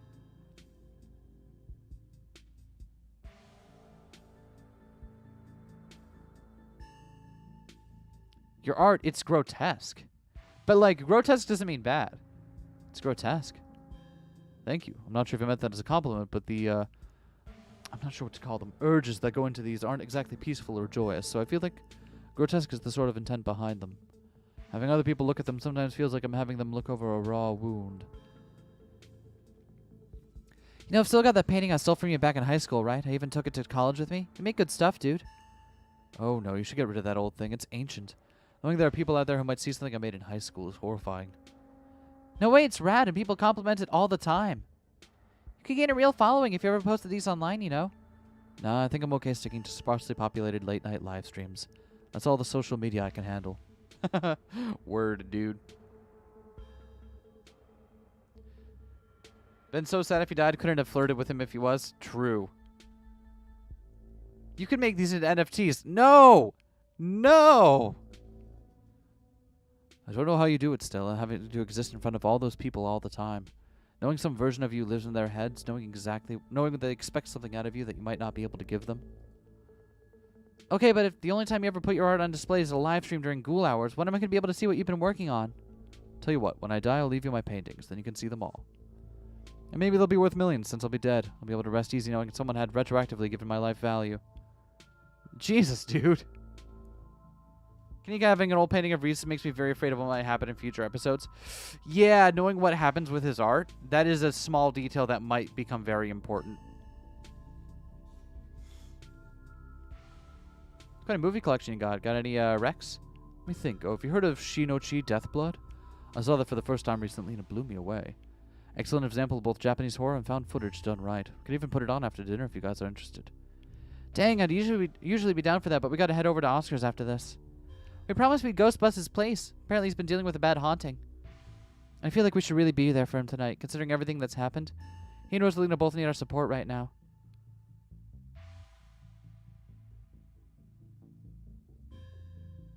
Take a rain check on that movie, though. Yeah, I'll definitely come by for movie night this week. I'm free tomorrow night. Same goes for Eskay. Probably work tomorrow, but can close up early.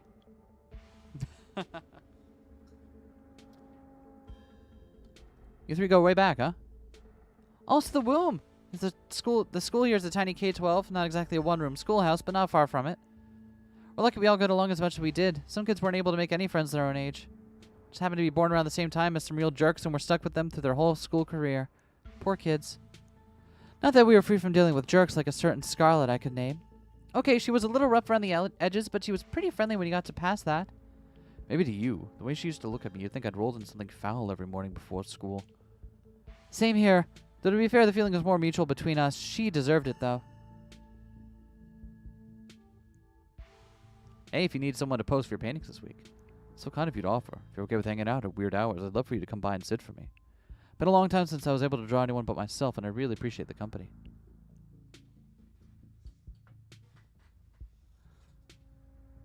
Want to come ghost hunting with us tonight? Oh, wow. Do you think you'd be down for that? We'd love to have you. Be pretty great to have you along. That would be so amazing, but I haven't had the best luck leaving the house lately. Even just walking to town is enough to put me in bed for a week. It sucks. Make sure you bring your camera, Stella. I want to see everything that happens. I don't think we need to, like, be intrusive. Situations gotta be rough. Sorry about that. Thank you, but I've been dealing with this for a while. You don't have to feel sorry for me. I'm determined with the way the rest of my life is going to be. Some macabre, Reese. You make it sound like you've been sentenced to death. God, the foreshadowing in this game is so thick. You haven't, right? Not exactly. No one really knows what's wrong with me, but it's been getting worse. I barely keep most food down. My skin always itches like there's worms crawling underneath it. I could live for a long time or a short time, but no one's sure. Definitely not going to get better. Whatever time I've left is going to be miserable. So I've done my mourning. My best years are behind me. My future is unknowable, but One day I'll wind up in a pine box just like everyone else, and I'm okay with that. Dang, Reese, I may be goth, but that is some real nihilistic shit. Make sure to come by more often from here on out. Friendship heals all wounds, right?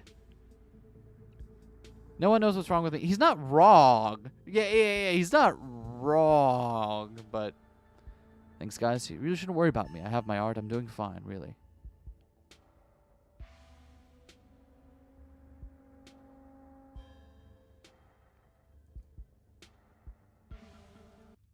Reese's mom shouts from the kitchen. Dinner's on the table. I guess that's it for catching up. Make sure you all wash your hands with soap. I don't want anyone sharing their germs at the dinner table. Sure thing, Doc. Why can we lie about that? Why would we want to lie about that? Definitely have your suspicions about what he's based on. Oh, really? What's your thinking, Henri? No use saying anything here. It's probably best just to silently comply. Make your way toward the sink, but are stopped in your tracks by the pull of an odd door at the end of the hallway. Feels out of place, like you've accidentally wandered into a hospital waiting room, but it's more than that.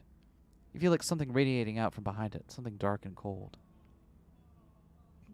Something that reminds you of that dusty tunnels you narrowly escaped last night. An oppressive hum just beyond your hearing fills the air, and you feel strange. You are compelled to approach the door, drawn in as if hypnotized.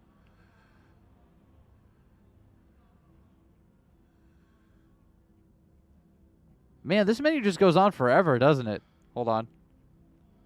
Hold on. Hold on. Alright. That's fucked up. Before you know it, the doorknob is turning in your hand, your heart full of both deep dread and compulsive need to know what might be on the other side. What do you think you're doing? Well? Explore street smart lie. Just cleaning the doorknob is the street smart answer? The street smart. You think you're supposed to take on the Jersey Devil? Oh, I can see that. I love how the street smart one is not smart at all.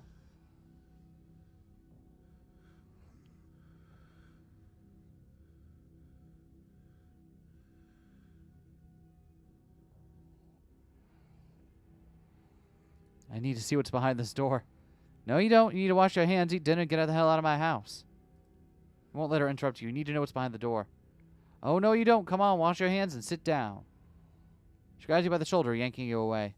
You do as she says, cleaning up under her watchful eyes and allowing yourself to be ushered back to the table and away from the door.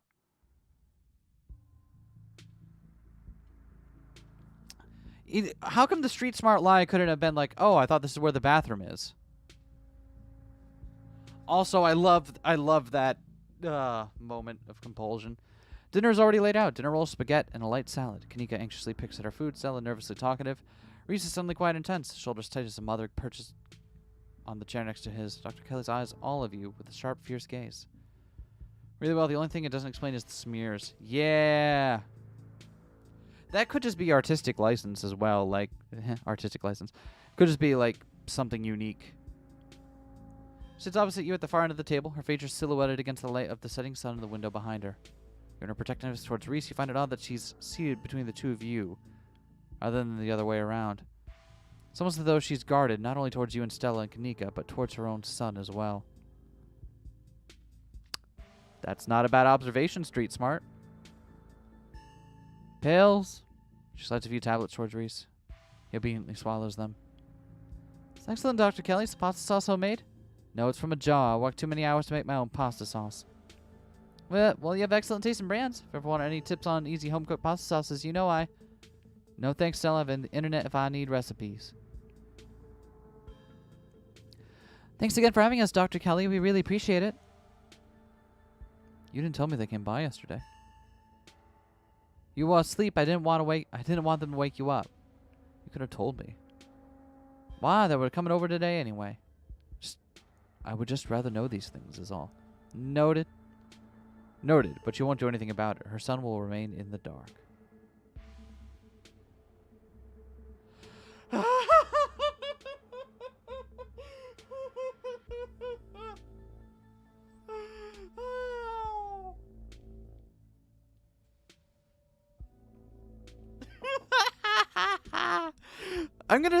Okay, so I'm gonna have to start paying a lot more attention to the fucking joke options in this game because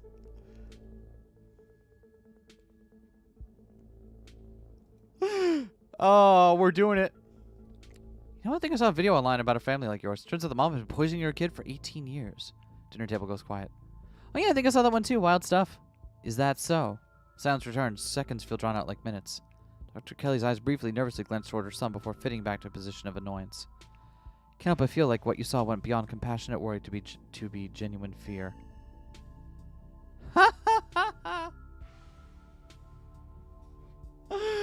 Oh, that's funny as hell. Does no one in this town have two parents, though?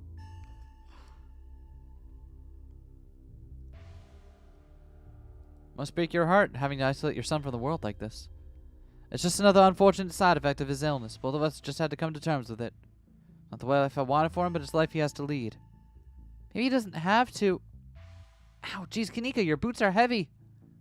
Sorry, Dr. Kelly, we're totally respectful of Reese's boundaries, even though they might seem a little arbitrary and strict. Isn't that right, Stella? You kick me all you like. Won't change my bold attitude and outgoing personality. You know what, Doc, I feel pretty okay. I don't think having people over is all that rough on me. We'll see how you feel in an hour. Really good foreshadowing. Oh, yeah. Reese is a talented artist. You must be proud of him. He has a lot of skill honed through practice and dedication. I can't say I understand a lot of his pieces, but of course I am proud. Thanks, Doc. That's nice of you, I suppose. What exactly does he have? I'm not poisoning my son, so you can stop with the thinly veiled accusations. It's a combination of genetic diseases that give him a fragile immune system, among other things. Too much to get into, a lot of technical terms that I have to explain. Now, good dinner talk, and it can't be pleasant for him to have to hear it again, so let's drop it. I'm fine talking about it. I'd rather we talk about something else. Tension at the dinner table reaches a breaking point. All right, that's enough. Dr. Kelly's interrupted by Reese before she can finish her thought. So we were talking about maybe watching a movie sometime this week while Eskay is still in town. Nervous glance isn't just fear that Reese might catch on. It's fear of what will happen if he catches on. Oh, yeah. Oh, yeah. We'll have to see how you're feeling. I can handle a movie, Doc. Yeah, we'll just sit downstairs in the dark. Reese used to that. I'm sure he'll be okay. You're always overestimating how much you're able to do, Reese. This is why you keep getting sick. If I get sick, so what? It's not like that's ever going to change. I'm sick every day and I'm not getting better. I don't want to spend the last few miserable years of my life holed up in the basement alone just because seeing my friends has been deemed too strenuous. I'm an adult, for God's sake. I can't believe I had to ask for permission from my own mom just to have friends. Reese stops mid-sentence, wincing in pain and wrapping himself in his arms. Don't say things like that. I'm doing everything I can to try and Silence as Dr. Kelly's eyes shoot open. Reese? Reese abruptly pulls himself from the table and leaves. Damn it, I knew this would be too much. Everyone get out of my house, please. Just leave us alone. Stop trying to interfere with his life. All it does is hurt him more.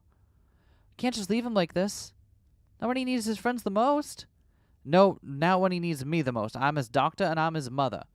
I know you care about him. I know that. And he knows it too. But all of you would do would get in the way. So please, just leave. Don't think we don't know something is up here.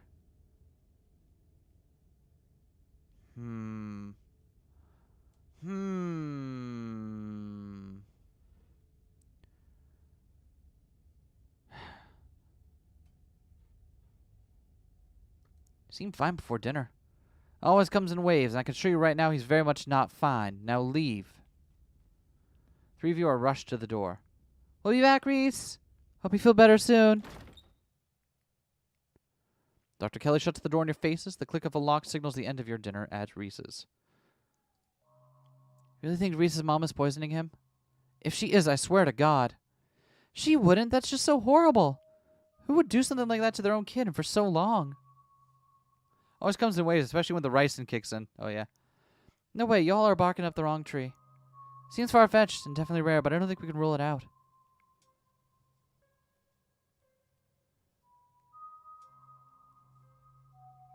Something weird happened when I went to wash my hands. Like I was forced to try and break at the clinic.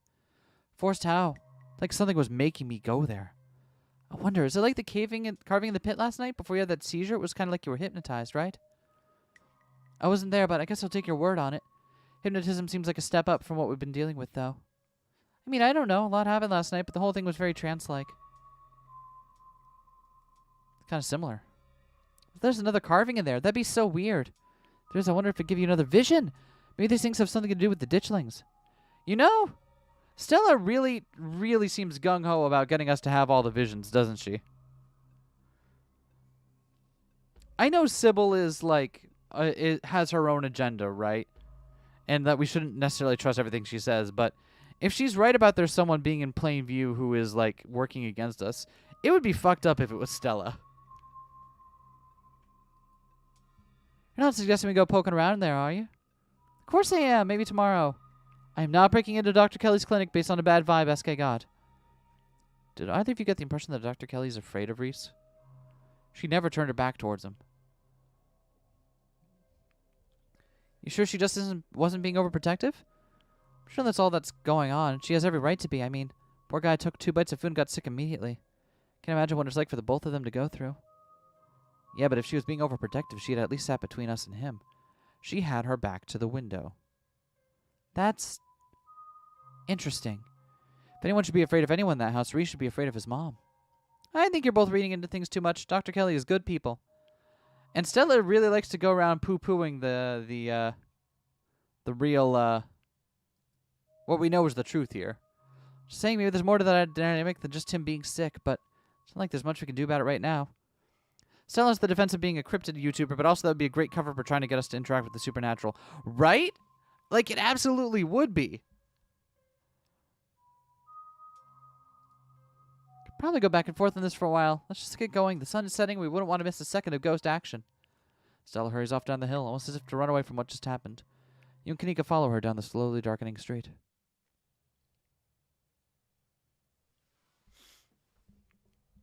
Lit by the orange hues of the setting sun, the library feels different. What was once a quiet building in a small town now stands as an imposing structure. Its walls holding something that stares back at you with menace. What time is it? 1:30? Cool. I think we're gonna take a quick stream break, 10 minutes or so, and then we'll come back. We'll do the last part of the chapter here, because it's gonna be ghost hunting soon here in a moment. So I'm going to go stand up and walk around for a bit. While I'm gone, y'all know the drill. Stand up and walk around, drink some water, eat some food. All those little things you got to do to take care of you. I'll be back in 10, and when I'm back, we will go ghost hunting. See you soon.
Eskay's back.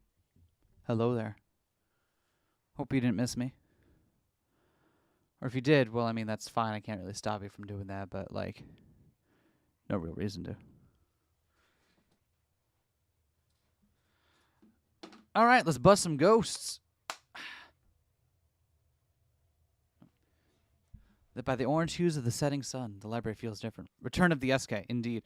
Eskay's returned with a drink, actually. We got San Pellegrino Italian sparkling drink, aranciata flavor.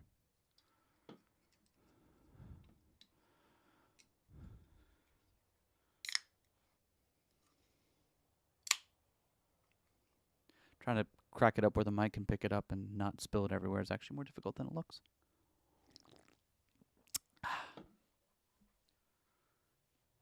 What was once a quaint building in a small town now stands as an imposing structure, its walls holding something that stares back at you with menace. Maybe Stella's right. Maybe ghosts aren't real, and the rest of tonight is going to be a pleasant break from the events of the past few days. You can't help but feel like you're about to walk into a slasher movie. You run through a mental list of everyone who's joining you, trying to figure out if you'd make it to the end. Who are you kidding? If anyone has final girl energy, it's Stella or Kanika. True! That is true. Before you enter, a pair of figures in a nearby bush catch your eye. You can't help but feel that with every passing day, the ditchlings grow bolder. God damn it, I see you over there. Just as its exterior was intimidating in the setting sun, the inside of the library is dark, its shadows deep and foreboding. The meet and greet with the mayor ended quite some time ago, and the throngs of visitors took whatever joy was in this place with them as they left. Hey, Oscar, you back yet? Shh, you can't yell in a library, it's against the rules. It's after hours, rules only apply before 5 p.m., now it's our domain. Hey, there you are, sooner than expected. Hope dinner went all right? Yeah, it went okay. Hold on, what's up, Viv? Oh, Vivian wanted some of the San Pellegrino. Would you tell everyone what you think of it, please? Please give a review. It's refreshing. It makes my mouth tingle. There you have it, straight from the Vivian's mouth. So you see the mural of Charles Shaw getting railed out of town? You never noticed that before? Yeah. Like the mural over here shows him getting railed out of town. Love a seltzer. It's not a seltzer. This is more... It's not a soda either. What is it? It is a sparkling orange beverage with 16% orange juice from concentrate with other natural flavors. There you go.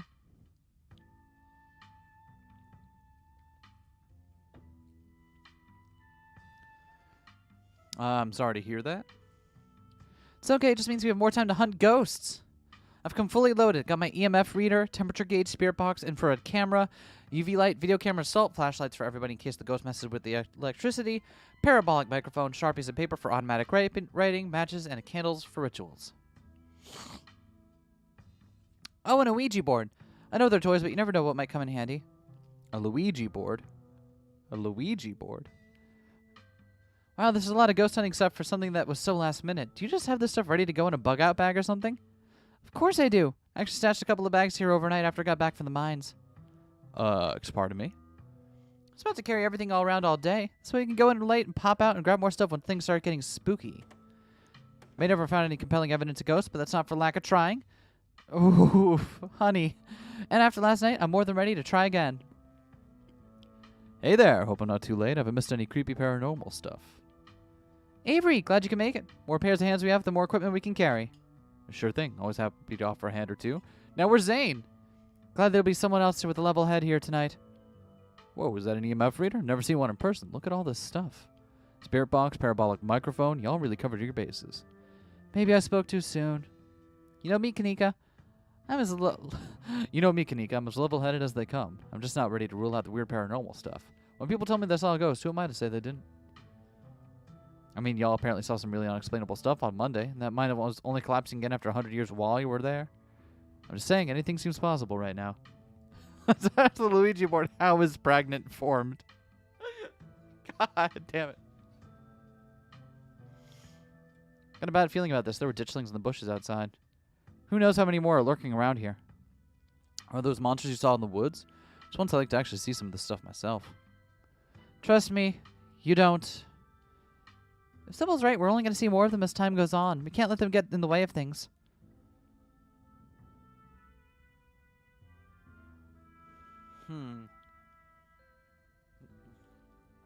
There could always be a rational, non-supernatural explanation for what I saw last night.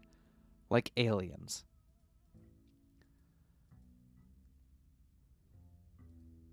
Oh yeah, I can see that.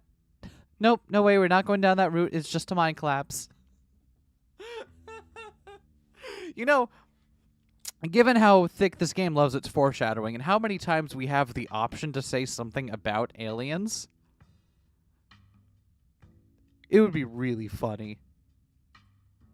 Sure, we got our little rat up in there, but knocking is just what happens before mind collapse. There's nothing supernatural or extraterrestrial about that. But what if it was a buried spaceship rising from the ground and disturbing the mind during the collapse? Gotta keep an open mind, that's all I'm saying. Everyone's reaction to you saying aliens was very good. Nice. And Stella was correct about the existence of something. That is true. Hello, Torched Forever. Hope you're having a good one. It's a good one. Writing that one down in my notes. Can't rule anything out. You're all messing with me, aren't you? Never. Yo, don't rush off Ghostbuster without Zane. No way I was going to forget your promise, Stella. Zane, glad you can make it.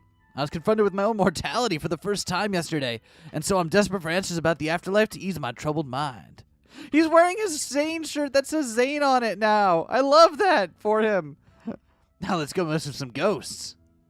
Hope my house is big enough for 6 Ghostbusters at once. This is everyone. We can go ahead and get started. It's to the back. Follow me. Wait, where's Tabitha? Wait, what about Tabitha? Zane, loud riotous applause. Yeah, he's got Kramer energy, doesn't he? You and your companions grab some equipment from one of Stella's carefully stashed bug-out bags before heading towards the junction connecting Oscar's house and the library. Looks like the sun is almost set. This is when stuff usually starts to kick off. I haven't been back inside for about a week, so I have no idea what to expect. Hey! You didn't think you'd be doing this without me, did you? Rosalina, I thought you were at Alexis's place. Sorry, Mr. Gutierrez. She's really convincing. Oh, hi, Zane. What's up? Yo! You don't have to leave me out of stuff like this anymore, Dad. I'm not some fragile thing that needs protecting. I can handle seeing a ghost or whatever it is that's keeping us out of our house. I don't really think you want to see what's in there, Rosalina. I don't know if you'd ever be able to feel safe in our house again if you knew it was there.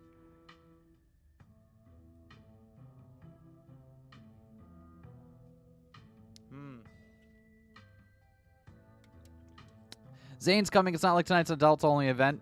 Yeah, but we eventually want to court Oscar. So let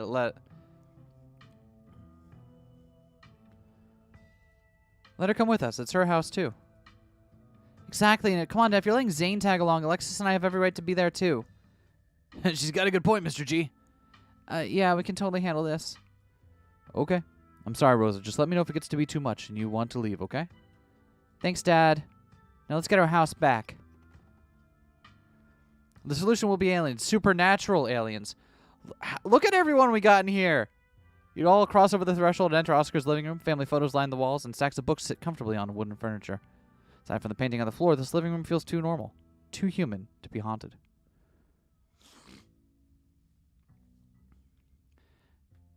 You bet Alexis can be here. I didn't know that. Oh, poor Alexis. But where's Tabitha? Wait. So is this the max? Did we get... What is the maximum amount of people you can get here? We've got Oscar, we've got Zane, we've got Rosa and Alexis, we've got Stella, Avery, and Kanika. I thought Tabitha was coming with us, but you think we got a full crew? Yeah! I remember that picture being on the floor, but that could be non-supernatural. None of my equipment is picking up anything weird around the picture, so... But I'll set up a camera in case it falls again. Could be important evidence. Might want to save your cameras for Rosalina's room. That's where I've seen the ghost manifest. Just missing Tabitha and Gretchen? Yeah! Oh, shit, you're right. Gretchen. Shit, you're absolutely right about Gretchen. So, in order to get a full crew here, we'd have to save Gretchen and save Alexis and Becky from the mind collapse. So we would have to have, and to get both Rosa and Alexis here, we'd have to have Kenai And Duke doesn't seem to play into this, so we could just choose Gretchen at the beginning. Just down the hall. Oscar and Kinika startle as the door swings open. Seems I made it just in time. Let's get the show on the road. I don't have all night. Tabby! What the hell are you doing here? Eskay invited me along. Very right to be here, Kinika. My family built this place, you know. Yeah, I know. We all know. Eskay, what made you think inviting her was a good idea?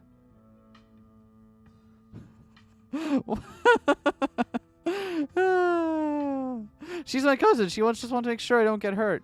What? I like her. We're friends.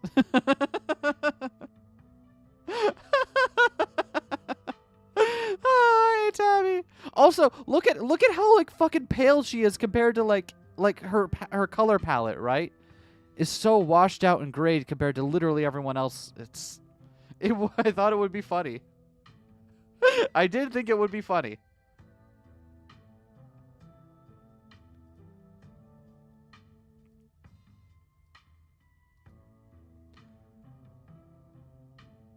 What? I like her. We're friends. Oh, she smiled! Look, she gave a genuine smile! Look at that. She's straight up smirking. An actual smirk. Rare, genuine Tabby smile. Really? Yeah, so what? Like, it's weird to be friends with your cousin? Well, that's good. Do you have any idea how hard it is to get these two in the same room? This is amazing. Yeah, amazing. That's a word for it. Sounds like we're in for an interesting night. Glad I didn't say it in the same time with the people I went to high school with. No wonder small towns have so much drama. Wonder if the ghost will even show with this many people around. Wait, is it just me or does it suddenly feel colder? Sure does. I definitely feel that. Same. I've got chills. Temperature gun says it's actually a couple of degrees colder, but that's normal. Rooms and hallways are sometimes colder than other parts of the house. Whoa, a genuine cold spot. I gotta snap a pic for posterity.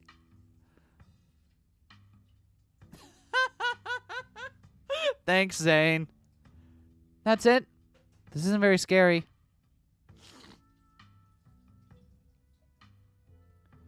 Wait, Rosaline, if the ghost mainly manifests in your room, shouldn't you have seen it? I've only seen the stain. My cousin and Tabby was like, yeah, we're trying to form a bond to deal with it. I love that so much. I'm so glad that we've got a run where we are doing everything in our power to antagonize her, and a run where we're on Team Tabby. This is great.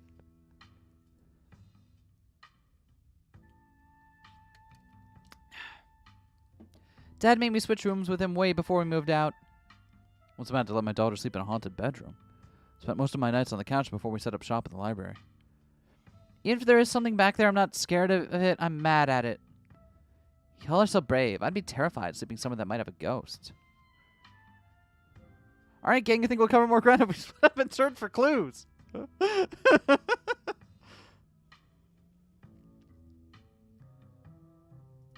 All right, gang. Oh, I got an achievement. I got an achievement for that one called Let's See Who This Really Is. All right, gang. I think we'll cover more ground if we split up and search for clues. Oh, if that's the case, then I call dibs on Tabby. Fine, but Eskay's coming along too. 3 of us can search the least dangerous room, like a bathroom or a closet. Nope, absolutely not. I think we all know how that would go. Ghost or no, splitting up is always a recipe for disaster. Yeah, you're probably right. If we discover a ghost here, we should discover it all together. That's not exactly the angle I was going for, but all right. Still need to do a Tabby fucking hates me run at some point. I want to know if she actually follows up on that one threat. Yeah.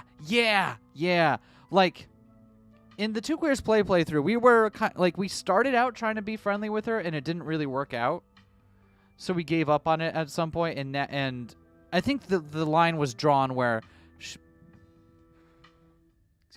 where she began to threaten us in EP4, right? And and we happened to walk in on her while she was having the meeting with what was it, Rodriguez? And we heard enough of the meeting to know that he was ratting out people in the union. So we were given the option to say no, we're snitching on this guy.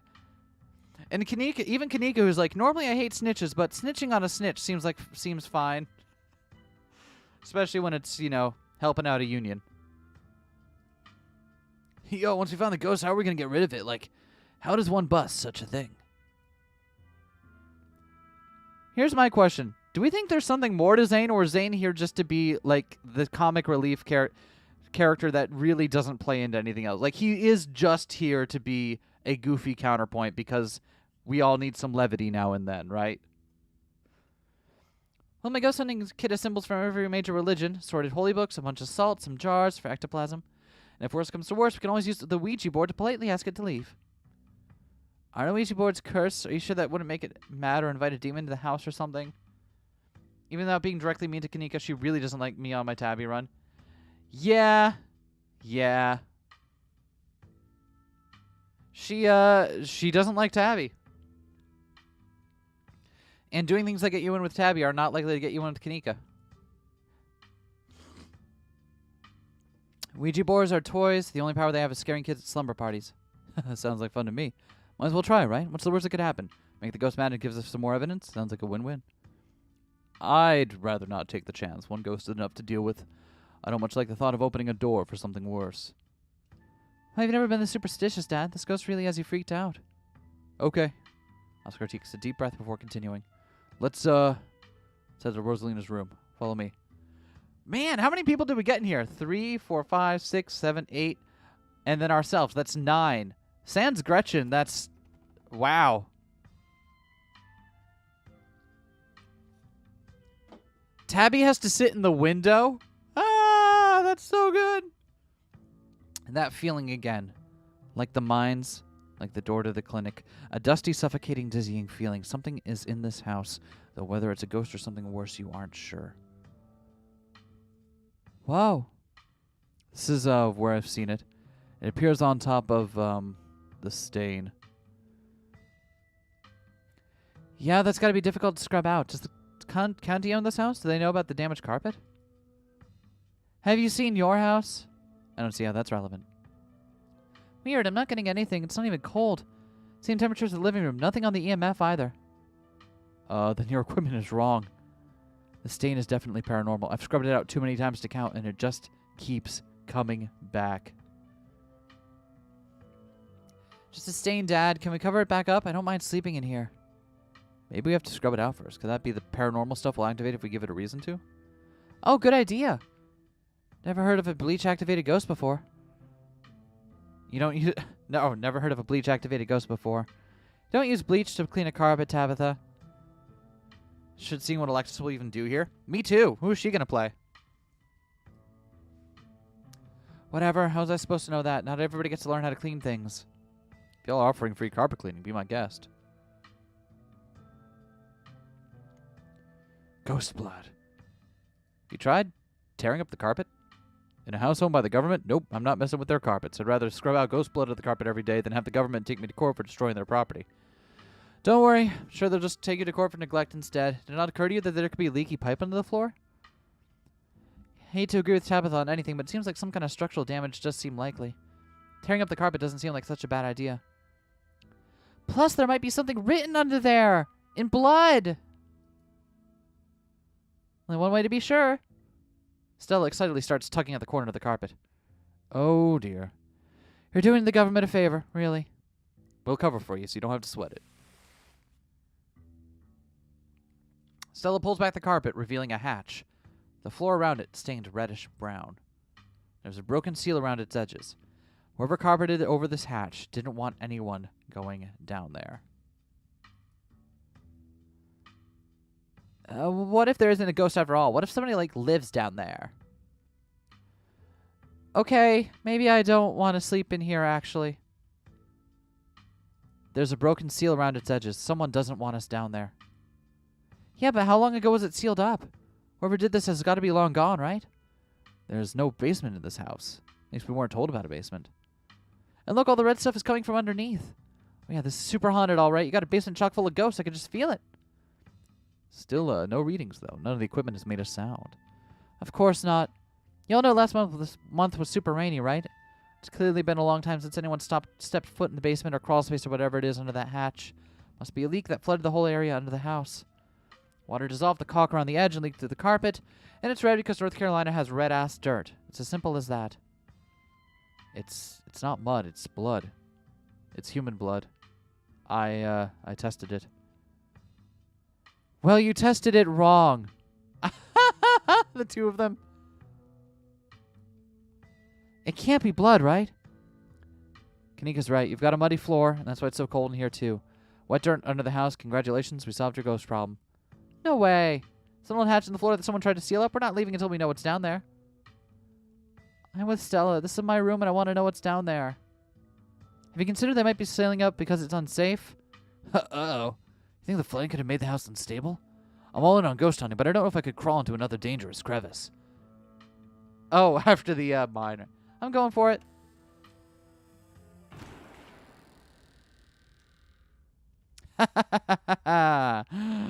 Ghost time.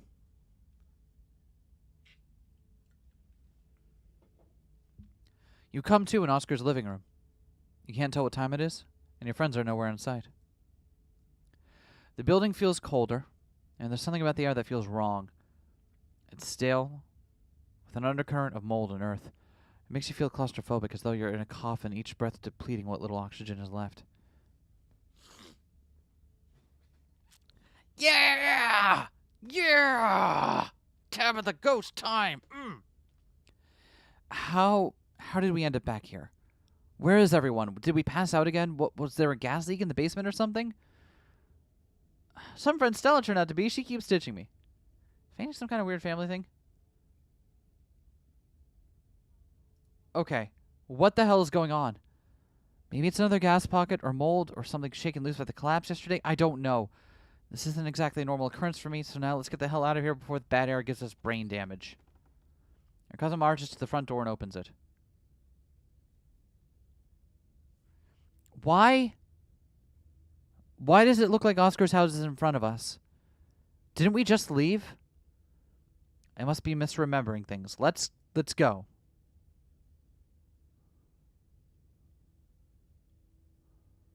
No, you're right. There shouldn't be a door there.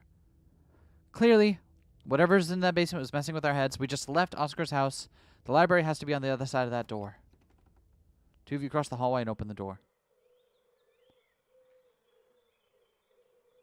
Something isn't right. It feels like a late summer afternoon. The air is warm and wet, and the scent of flowers drifts on the breeze. This...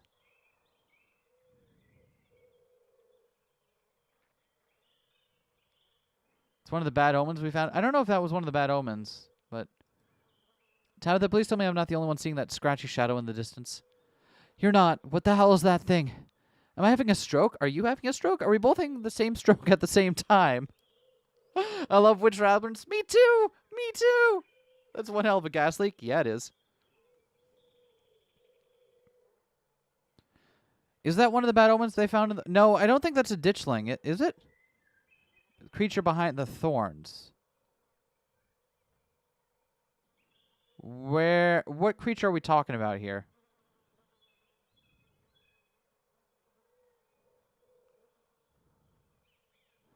Oh, wait, hold on. These two right here. Are these the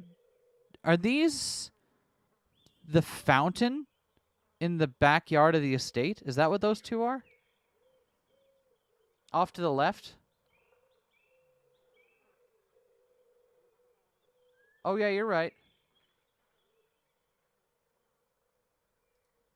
See that creature behind the thorns? It's one of the bad omens Stella and I found in the woods. Ew. Pinch Tabitha, let's see if you're dreaming. Damn, Tabitha, what was in that cream soda?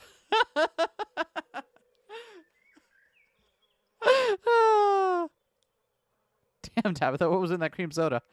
Excuse me? It's just normal cream soda, and you had it hours ago. This has nothing to do with me. Someone playing up some kind of stoner.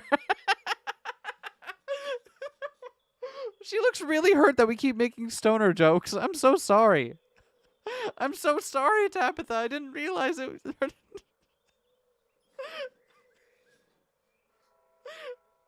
Oh, it's the second time we've done that to her. Gotta be an exit somewhere. We just have to look, Wait, do you hear music? Movement stirs as a figure cloaked in shadows rises to attention. Stella? Who are you, and what are you doing on my property? Huh? Orange Scarlet Hollow needs it's probably her. Yeah, TBH. Also, I'm just realizing that I didn't realize what it was doing in our playthrough, but Mystic let us play along with this stuff.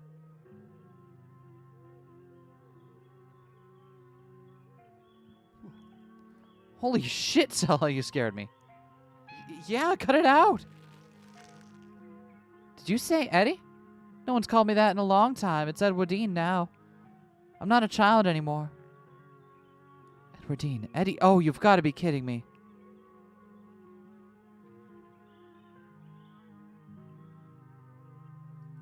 Wasn't that our great-grandmother's name? Yeah, and Stella knows that. Quit messing with us, Stella. It's not funny. I wish I could say the same. You should have stayed gone, and you absolutely shouldn't have shown up here of all places. The fucking artwork as they're possessed, with like the cross-hatching and like, especially in dramatic comparison to all the fucking Modica Witch Labyrinth shit in the background, so good. Even if you don't have Mystic instead of their role. Yeah! Yeah! I didn't realize while we were going through that Mystic was what was causing all that to happen. So I'm a little sad I didn't notice it at the time.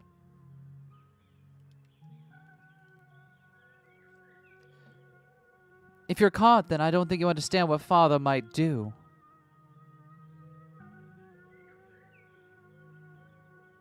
Am I supposed to have memorized lines or something? Oh my, wouldn't want to cross Father. I shall be away at once. Okay, what is this? Some kind of scene? Well, great job, you got me. You can stop now. Flash of pain in Stella's eyes tells you that she's keenly aware of everything that's happening right now, and she is in agony. Ooh. I can't. It's not that easy for me. My brothers were sent to the Western Front, and now I'm the only Scarlet left besides Father. I have responsibilities, Charlie. Shut up. Shut up! Street smart, this is getting old real fast.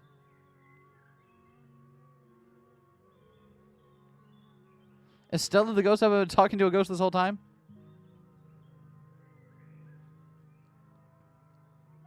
How do we snap her out of this? I don't know. Is there a bucket of water somewhere? You should just get out of town while you still can. Whatever you came back for, it's not worth it.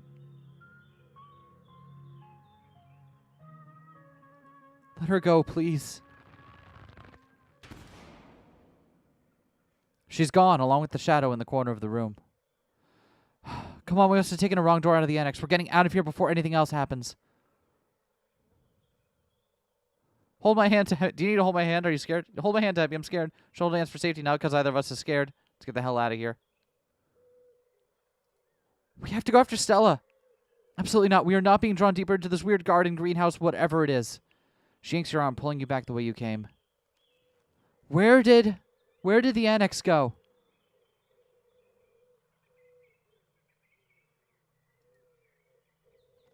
You step forward and open the door. Oh, and there is getting railed. Bells ring as a cacophony rages outside. The door in front of you pulsates as figures unseen bang against it. The shaded figure from the garden sits in the corner ever so slightly more defined. Are you kidding me? This is messed up. We need help.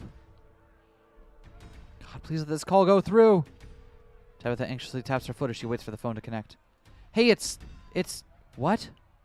No, it's Tabitha. Didn't you see the caller ID? Stop interrupting me. Can't you hear what I'm... Your cousin is cut off by the dial tone of a disconnected call. Great. She couldn't hear a word I said. Looks like we're on our own. Junior, pack up your things. Quickly, hurry now. Jesus, Rosalina, you just scared the shit out of me. Maybe we should run him out on a rail, too. Make an example of the whole family.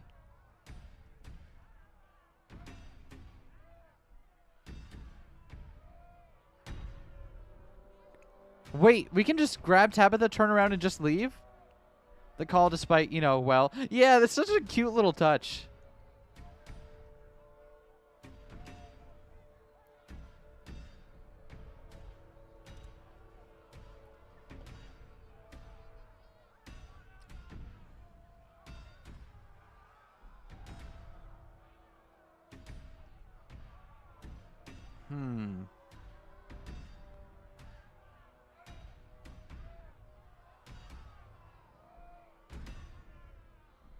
Multiple ghosts. Charlie now Jr. Charlie now Jr. Guess it's as good as mine. Maybe they're the same person.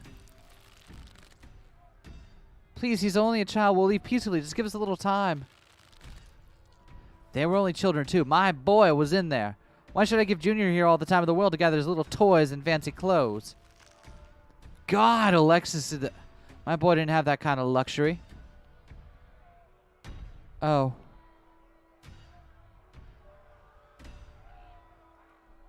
Collapse. Junior leaving. Charlie returning. It's starting to come together. Great. Mystery solved. You can let us go now, Ghost. Do you know anything about this?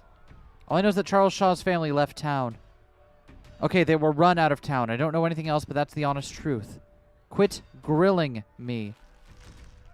Don't listen to him, Charlie. Just keep packing. The others on their way. Better hurry, boy. You and your little dolls here might get burned up. As for you, lady, do you think you're going to be keeping any of those valuables you're packing in that fine suitcase of yours? Maybe the ghost is trying to tell us something about the collapse. Maybe Charles Shaw wasn't the only one responsible. Our family owns the mine after all. No way we're free from guilt, right? Stuff that happened a century ago is irrelevant. You and I had nothing to do with it. I think the ghost might feel differently. Well, then the ghost needs to let go of it and move on to wherever ghosts go when they're done being so pissed off. Trust me, boy, the coppers ain't coming here tonight. What makes you think you can talk to an adult like that? Maybe they should have had you working in the mines, too, instead of lazing around in this big house. Maybe you would have learned a thing or two about respecting your elders. Don't talk to my son like that. And don't talk to me like that, woman. I call the shots. Now get out unless you want to go up in flames with all your precious jewels and expensive dresses. You're lucky I'm even letting you leave. Quietly continue listening. It's okay, Charlie. You can make the new ones even better than these. It's good form. Shouldn't be playing with dolls anyway. Now you're going to have to earn your keep just like the rest of us, boy. No more big inheritance for you. Probably another Scarlet. Yeah, I wish I had Mystic here so we could have, like, the cheat sheet. Alexis and Rosalina are whisked away, leaving you and Tabitha in the empty room. You know who hasn't shown up yet? Who showed up by this point in the last one?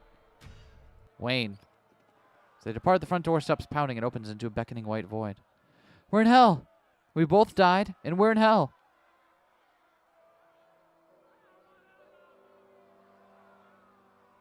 We're supposed to be Charlie. Is Charlie the ghost? Guess this is as good as mine here. Let's put our heads together. What do we know? We know that we can't leave. We know that we are not possessed, at least as far as we can tell. And what we saw in this room that at least happened right after the Shaw mine collapsed in 1918. I think the only option on the table for us right now is to keep doing what it wants us to do. Maybe it'll stop at some point, or maybe we'll figure out a way to escape. Who'd you try calling on the phone earlier? Friend of the family. Not that it matters, though. The call didn't go through, so we're on our own. Did she try calling Sybil? Is that who she tried to call?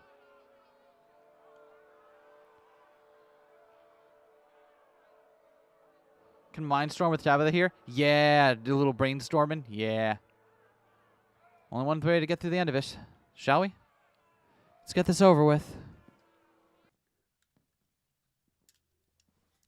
You and Tabitha walk up to where the pounding door used to stand and step into the void.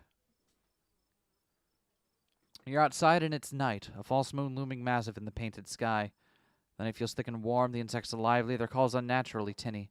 Everything feels warped and wrong, like you're listening to a record fished from the bottom of a pond. What magic words do we have to say to let you to get us go? We're sorry, okay? Whatever our family did to piss you off so much, we're sorry. Oh, you poor dear. I've been keeping track of you scuttling around town like a tomcat. You've fallen hard for Miss Edwardine now, haven't you?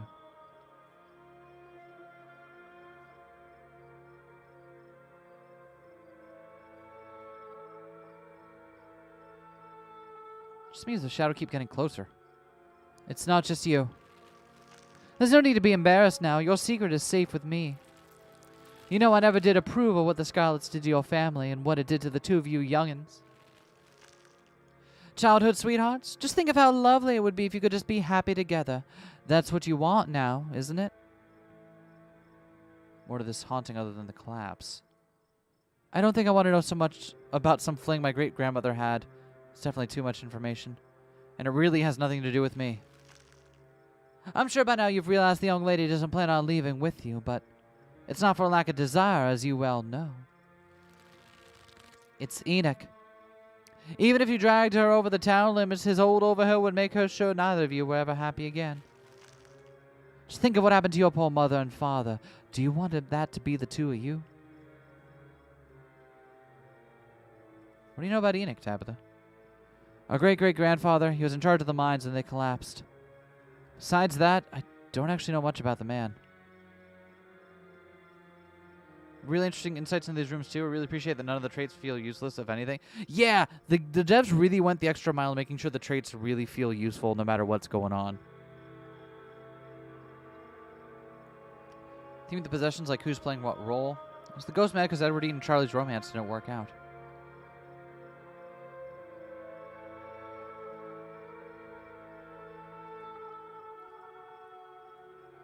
Pretty pathetic if that's the case. It's not like I'm in a happy relationship, but at least I'm not making it someone else's problem. The powers at work here are stronger than even your love could withstand. You need to break the bonds holding her here, and then you can both go free. No more misfortune. Not for you. Not for anyone else bold enough to step foot outside the holler. Kanika mimes handing you something, though her hand is empty. Everything you need to know is on that map.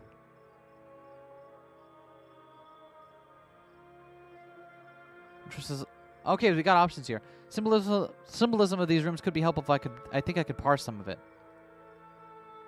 The flies on the flowers could symbolize something that looks like it should be sweet, but is actually rotten. Do you know what some of this other stuff is? No, and I don't see how it helps us. It's obvious that no one should trust this lady. I mean, just listen to the way she talks.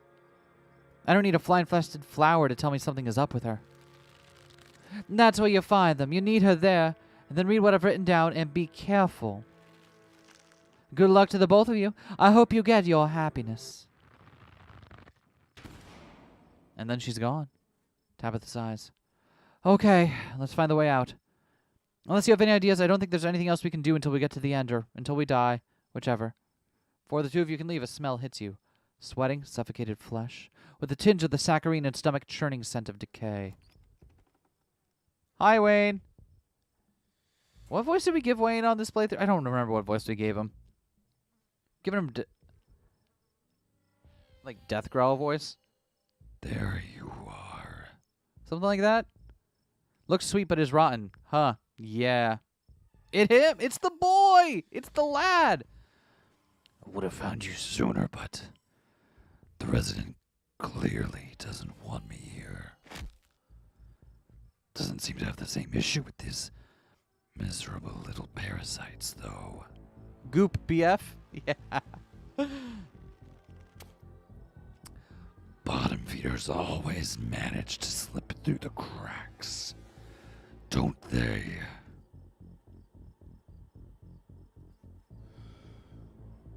Nope. Hey, Wayne, you want to figure this shit out with us?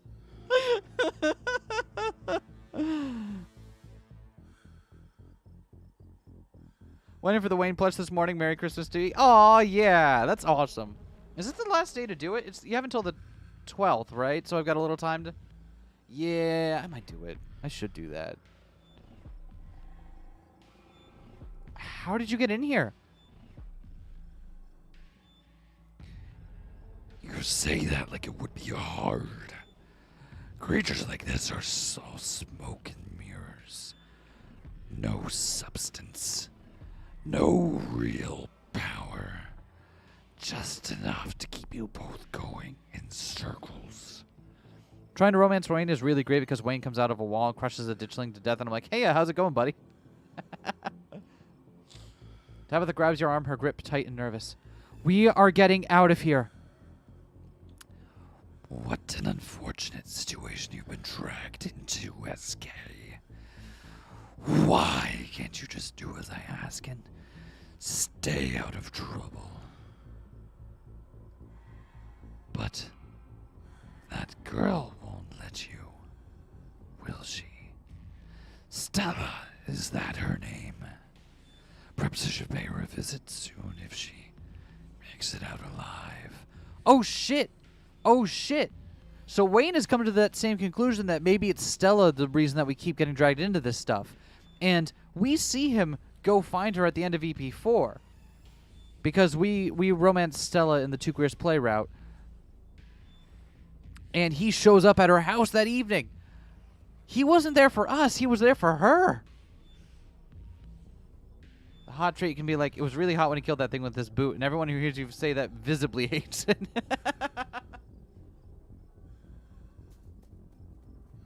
Tabitha bolts for the underbrush, desperately pulling you along.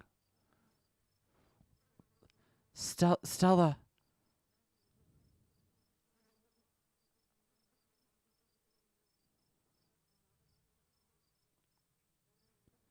Either you know something about Wayne that I don't, or you have a pretty interesting coping mechanism.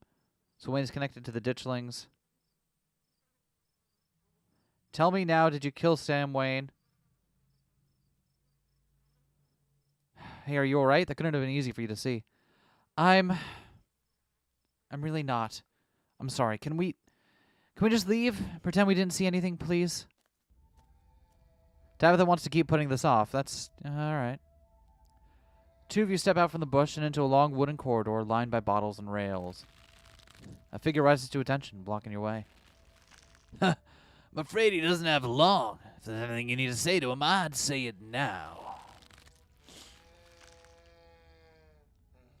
As Zane is swept away, the room pulls itself to you, and you find yourself looming over a deathbed. Oscar lies at its center, looking pitifully small. I'm sorry, boy, I let my troubles drive your mama away. And sorry those troubles mean I'm leaving you all alone now. So Oscar is Charles Sr. Yeah, Charles Saw Sr. Talked about him in the mines yesterday. Everyone in Scarlet Hollow knows about him.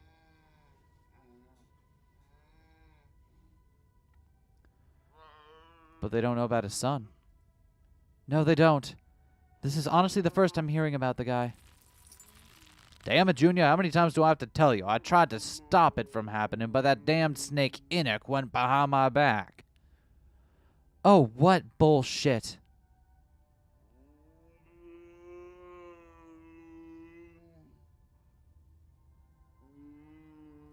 Something in your mind? It was Charles Shaw's fault. That is just a fact.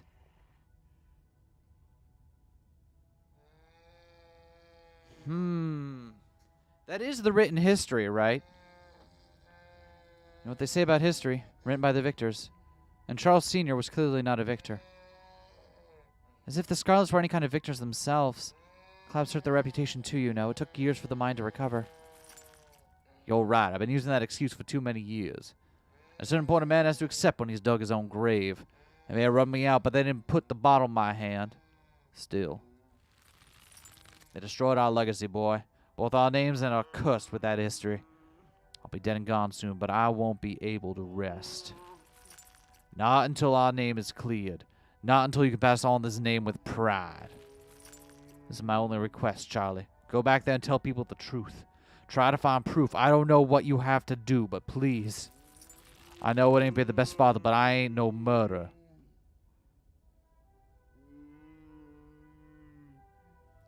So wait, is this after the scene with Rosalina, but before the scene with Stella? Murmur seems when you killed yourself. Alright, Dad, I won't let you down. I'm guessing that request didn't really pan out. Yeah, I don't think we'd be here if it did. Damn it, boy, I may not have until the morning. Promise me. Promise you'll go back. At the very least, show that Enoch bastard what for.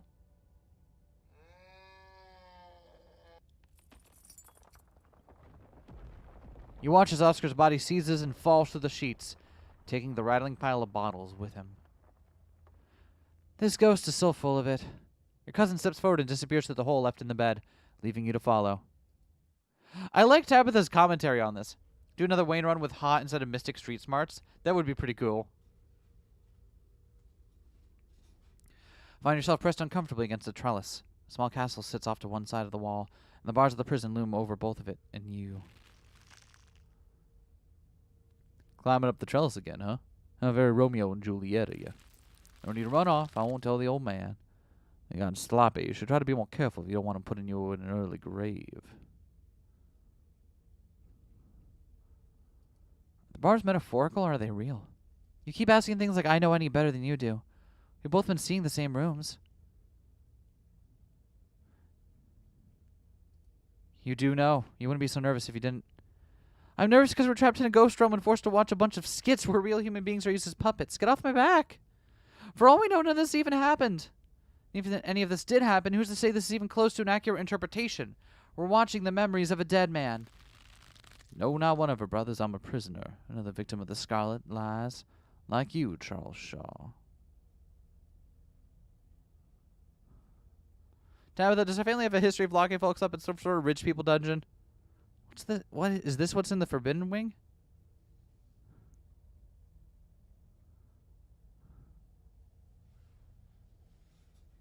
Should we ask Tabitha to be straight with us here? Be straight with me, Tabitha. What do you know? Okay, fine, sure. Maybe it's possible the old Scarlets let Charles Shaw take the rap when they could have stepped up and taken more responsibility. Why do you think I'd know the details? That's the sort of secret people tend to take to their graves. And we're an important family around here. I'm sure a lot of people feel like they've been victims of us because we're easy to blame. A mere generation makes no difference. His blood runs in your veins, does it not? And now it runs in hers. Seems your little trysts bore fruit. Oh, and will you ever be in trouble when the old man finds out? Tabitha's eyes go wide.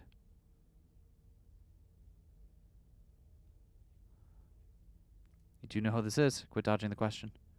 Shh, let her talk. I think this might be important. You know you don't have... Which episode it was, but at some point I had the option to be like, I wish you came earlier. I miss you. To Wayne, and that's very cute. Aww. Aww, that's adorable. Wayne romance. I have to just keep dangling that. Come inside. You'll be able to hear me through the door just fine. The world around you swirls, and you and Tabitha find yourselves pulled to the other side of the wall. A door bound by countless locks and chains pulsates before you. Definitely supposed to be the estate, but I can't tell how much of it is real and how much is a metaphor. Stop talking. We might miss something. I like how Tabitha is 100%... as soon as she realized that, like, oh, they might have had a child, huh? It's not what I invited you in for. I couldn't even escape even with your help. Merely wanted to offer a warning. Leave town now.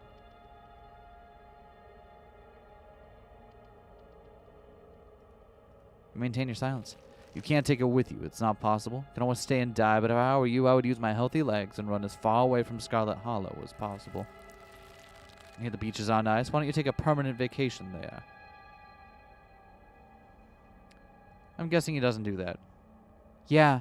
In which case this Charlie guy has nobody to blame but himself. You hear that, Ghost? You had every warning. You could have just left. Ah, you've been talking to the witch then.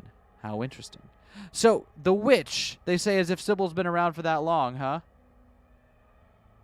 Whoever Avi's playing here in this room? Yeah. Get away from the... Charlie, get away from the door. Don't listen to it now. Stella!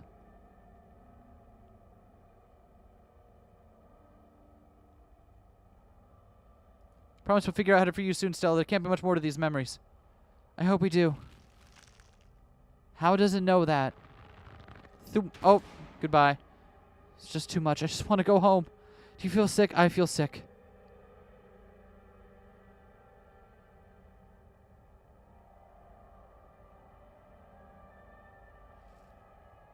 Why are we riveted to that conversation? Can we talk now? What do you know about this place? I mean, this is most certainly the estate. Whatever we just saw probably happened in the Forbidden Wings, just based off the location and the windows. Have that house been off limits for over a decade? I don't know what we just saw, okay? I know what it sounded like here, but Charlie isn't related to us. I know that much. I think. Come on, the quicker we get through this, the quicker we'll be out of this ghost place. Hopefully. You and Tabitha walk after Stella and into the darkness. You and your cousin find yourselves crouched under a large table. Stella stares at you through an indecipherable murmurs and shuffling feet echo from the ends of the table. I don't know how, but this feels so much worse than the last room. That's so lovely. You sure I can keep one? Must have worked very hard on him.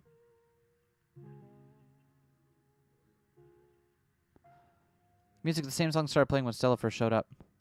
Yep. I think you're right. What a creepy scene to end things on. Believe that ghost is making Stella humiliate herself like this by doing a baby voice. It's embarrassing. I try to keep it away from my brother so they don't smash it. I wish I could make it move like you can. You can even do the voices, you know. You could probably make real money if you put on a show for people. It's weirdly why that's right. He's got a thing with puppets. He sure does. A traveling show? You want me there too? We could go to towns along the beach. I heard the Outer Banks are the most beautiful place in the world. Again with the beach. Beaches are nice, I get it. If I ever got a vacation, that's where I'd go. Thank you, Charlie. I've always wanted to see the ocean. Oh! See the tiny shimmer of tears in Tabitha's eyes. She blinks and they're gone. God damn it. There's so much, is how much she doesn't appear to know. Yeah. You done now, Charlie? Can we leave? Everything crashes to a thunderous black before you or Tabitha can get in another word. Hi, Alexis. Hey, Zane. Hey, Oscar. Kanika. Avery. Stella. Taking a bow. A single spotlight remains, illuminating a trapdoor in the center of the stage. You feel drawn to it.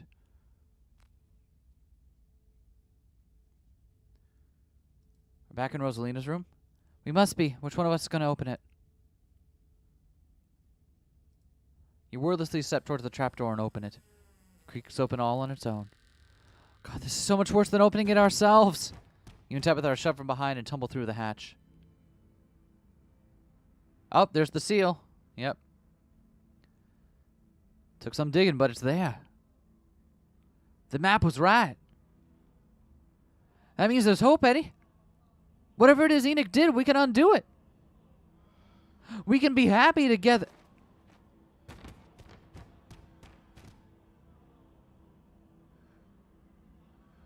Eddie?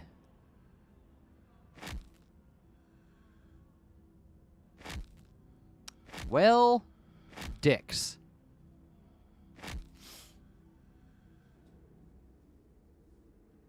Oh, God. Oh, God, I'm so sorry. Your cousin violently heaves into the void, but nothing comes up.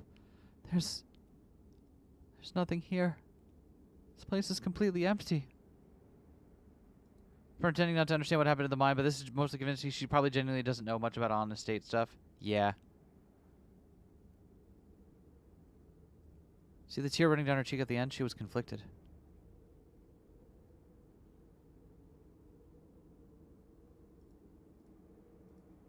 I didn't, but that's a good point. This whole thing isn't very fair, you know. We only saw one side of the story. Isn't only one side of the story what the Scarlets have been giving since 1918?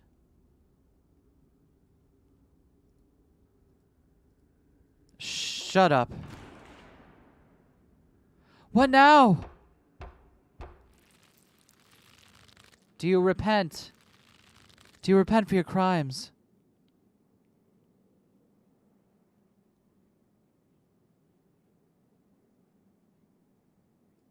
You gotta let this go, man. You get over it. It's not healthy to dwell on stuff like this. Everyone dies one day, you know? I appreciate what you're trying to do here, but don't talk to it. You must answer for the crimes committed by your scarlet blood. Are you kidding me? I hate it here. I hate it here so much. Until you do, I cannot die. I want to die, please. I've been alone in the dark for so long. I'll ask for some of your years. To pay for the years that were taken from me. Wait, what are you saying? My life was stolen from me. I want some of yours. It's only fair. No. That is absolutely not fair. You've got to be kidding me. Neither of us had anything to do with what happened to you. The sins of the father ought to be laid upon the children. One of you must forfeit. It doesn't matter which. Bullshit.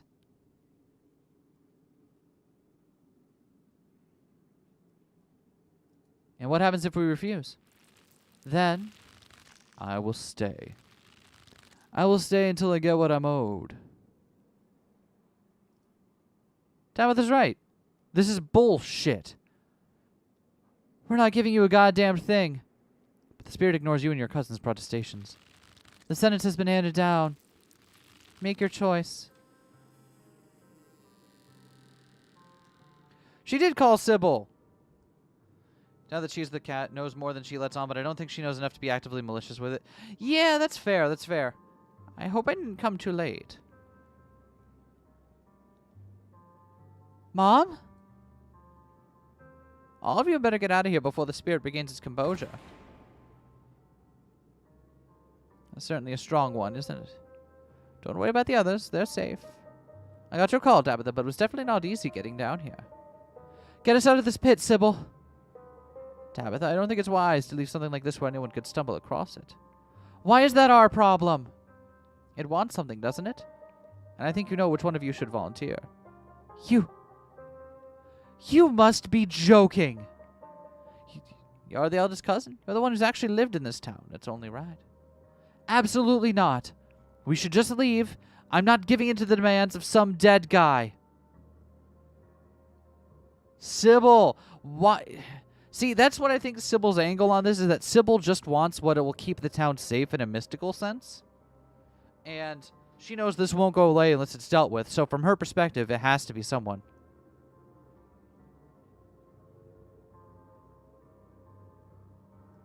I'm not leaving before I put this thing to rest. Take a step towards the spotlight. As you move forward, you feel Tabitha's hand on your shoulder. Eskay, what are you doing?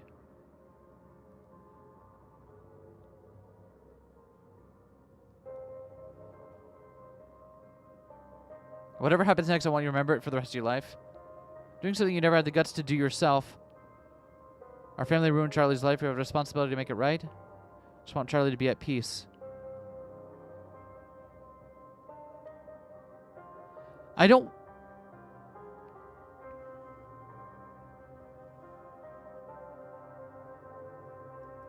Ignore Tabitha's plea and take another step forward.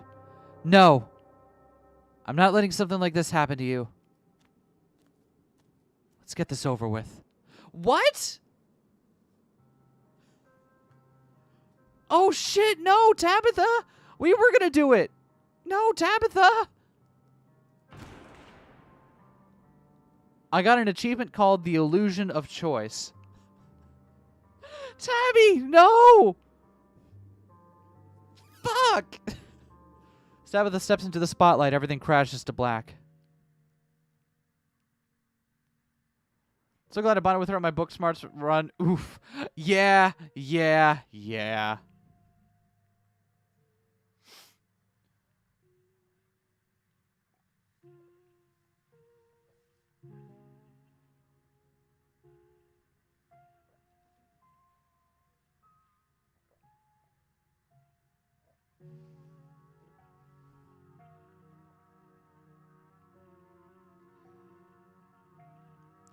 Well, that sucks.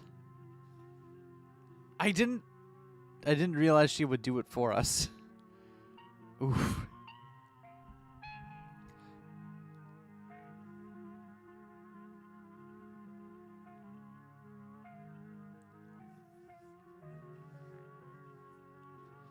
You feeling all right now, Charlie? You feeling okay there, Chuck? All right, buddy.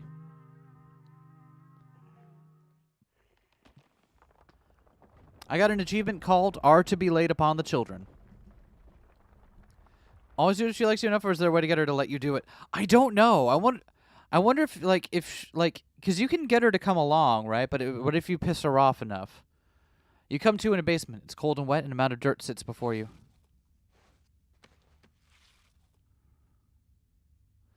Tabitha's hand breaks through the dirt. She claws her way out of the ground, gasping for breath. It's for the best, dear.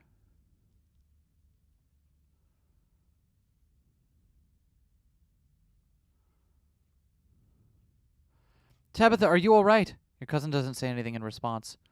Where's everyone else? They're safe outside. I felt it best to make sure they got out before anything else could happen. Good on the two of you for sorting out the unfinished business, holding that poor creature here. Place is no longer a threat to anyone. How did you get in here? Spirits like this are predictable. Once I understood what it wanted, it wasn't too difficult to see through its illusions. Step forward to peer into the pit your cousin clawed her way out of. Charlie's mummified remains stare up at you in sad and broken at the bottom of the pit. Spirit remains are down there, I presume. Yeah, and there's a stone carving of some sort down there too, just like the one I saw in the mines last night. Fascinating. Perhaps linked to what happened to you. Regardless, I'll make sure the body gets a proper burial. Why her? She invited you here. It doesn't seem right that you should bear that kind of burden for the both of you. Fuck off, Sybil. Line up there. The first time you do it was a bit. Making any choice gives the sins of the father followed by are to be laid upon the sins of the children.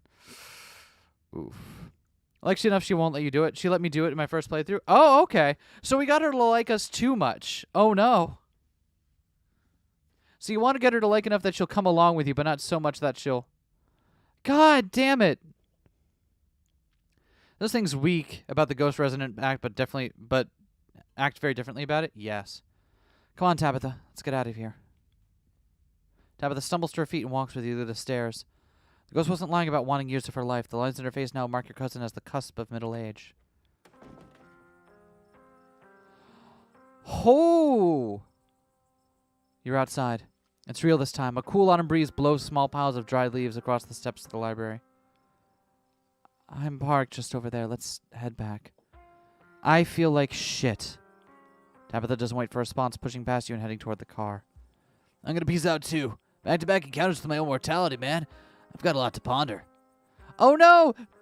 So they flipped Zane's sprite, but they forgot to flip Zane's shirt on the sprite, so it says Inaz.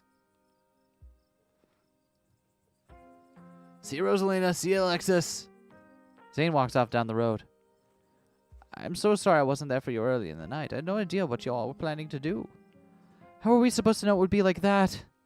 Things have been strange around town, sweetie. Now's not the time to be poking around in the supernatural. Thought you learned that lesson yesterday. But magic isn't real. I mean, it's not supposed to be.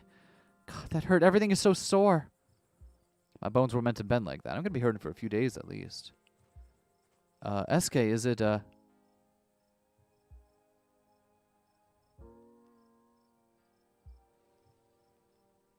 You all need to start being a lot nicer to my cousin. I can't believe how she fell in that store for you with how everyone's been treating her. My mirror doppelganger, Inaz. Yeah.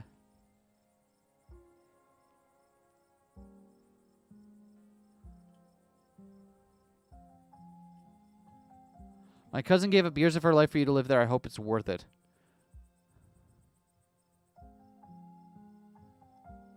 I'm not the one who wanted to pay the price here. So that really happened then. Tabitha actually gave up years of her life. I'm afraid so. Everything in this world has a price, and those years were unfortunately what it took to put that spirit to rest. I honestly can't believe it. Tabitha making a selfless decision for another human being, but she did, didn't she? She looks awful right now. I don't know what to say. Tell her she has my deepest gratitude. And that I am so sorry. I don't know how I can possibly make this up to her. Can't believe I let Rosalina go in there. I can't believe I let any of you go in there. How could I have been so careless?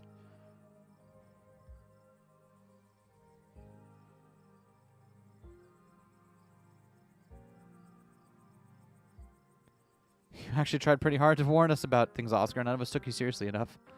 Should have done a better job warning you. Should have known how bad it could have gotten in there, and shouldn't have let Rosalina come with us. Dad, what did I tell you? Stop blaming yourself. You couldn't have stopped me. If you tried, we were just going to sneak in after you. Yeah, Rosalina was going to make us go in there no matter what. You didn't put a ghost in our house, so this is not on you. I know you've had both a difficult time with this, but the storm has passed. Things will start getting better from here. Is Stella all right? I was wondering the same thing. We just saw a ghost and she's off standing by herself. Be a normal reaction from anyone else who had just seen a ghost, but this is Stella we're talking about. I'm going to go check in with her. Walk over to Stella. Oh, hey, Eskay.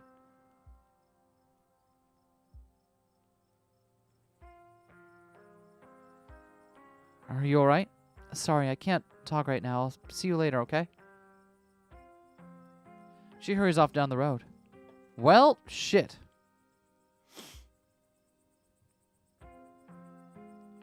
Might be a bit of a flake. Should we go after her? She doesn't seem okay. Stella. I think she just needs some time to herself. Stella's never been the kind to share her burdens. Nothing will change just because somebody goes chasing after her. If anything, it'd make her clam up even more. She's a strong girl. She'll be alright. Honestly surprised that she and Zane are the only ones heading out right now.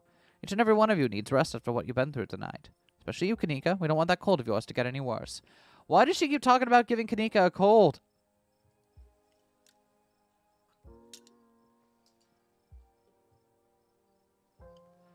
Ran into Wayne in one of those rooms. He vaguely threatened Stella if I kept poking around. Are you serious? Should we be worried about her? He also crouched additionally with his bare hands. It was pretty scary.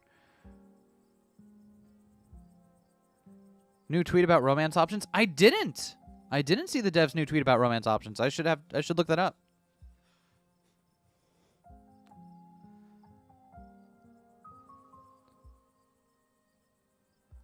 I don't know. I think he's harmless. He had plenty of opportunities to hurt me in there, but he didn't even touch me.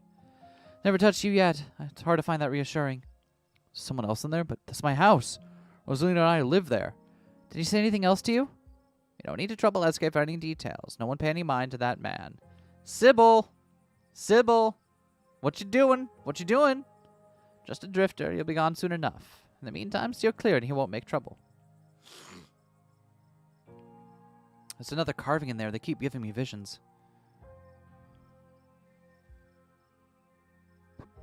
One of those things are tied to everything supernatural that's been happening. I wonder, one is a coincidence, but two of them back-to-back nights? And if you and Stella are right, and there's another one in the clinic. I'm sorry, I'm a little lost. You've been finding carvings around town, and they've been giving you visions? This is new to me, too. I'm sure everyone here could stand around theorizing about this and that all night long. There'll be plenty of time for that tomorrow, though. Eskay, I'd love to discuss these visions with you over tea. Sybil. Single sentence in an image can be very interesting. Really? Hold on. Is this on the Black Tabby account?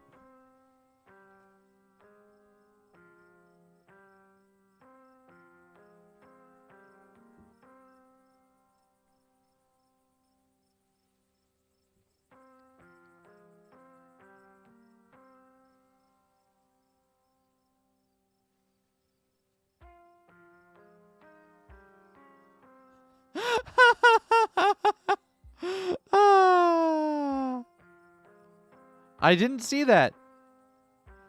Not every romance option in Scarlet Hollow has been revealed. Who are you? I'm sorry, who the fuck are you?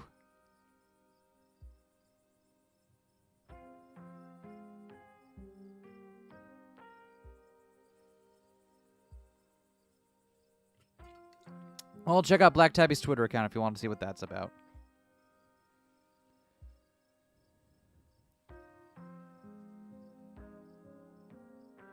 Wait, is that Sybil?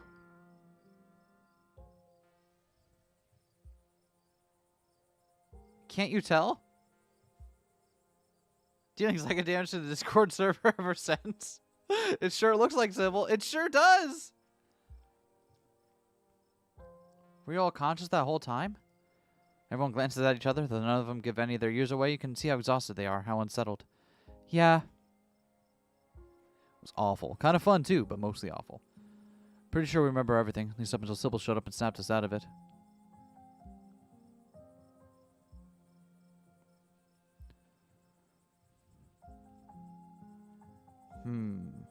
I should head back with Tabitha. I should probably head back inside. It's starting to get chilly out, and there's still work to do to get Rosalina up for the night. Don't be a stranger, and let us know if you need anything, Oscar. I will. Thank you. All of you. Again. I think it's time for me to get my daughter home as well. But, Kanika, dear, you haven't been feeling well. You need to get some rest. Okay. Kanika wearily treks back to the general store. Before I go, Sybil places a hand on your arm, holding you back for a moment. I'm sure you have questions for everything you saw tonight, but let's not get into it here. I think everyone could use a little rest and relaxation right now, yourself included. Swing by the tea room sometime tomorrow, say early afternoon, and you and I can have a little chat. I'll see you then, Eskay. Sybil leaves you and catches up to her daughter. Can't help but overhear snippets of their conversation as they leave. My whole body hurts, Mom, and what was that? I want a better answer than a ghost. It was a spirit, dear. I've never been a fan of the word ghost. You'll be all right. Let me get you some of that special tea. It's been working well, don't you think? I think ibuprofen would be better, but I gotta admit the tea has been nice. Put the kettle on as soon as we get home. Oh, Horrible women and joys will be feasting. Indeed! Dr. Kelly would be an option in a different tweet. Yeah! Guess it's just the two of us now.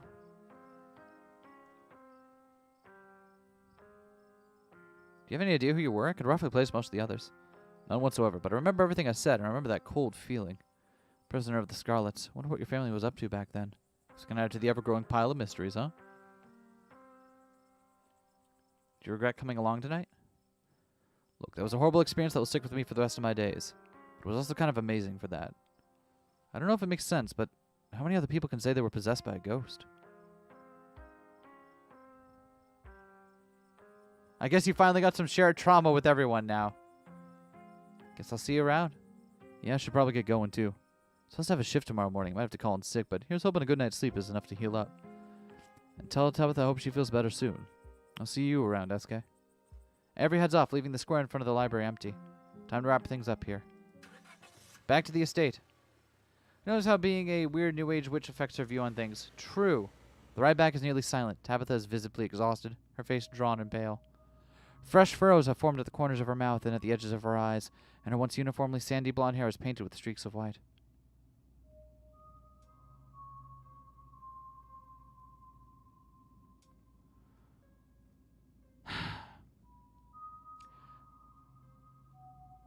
Should we...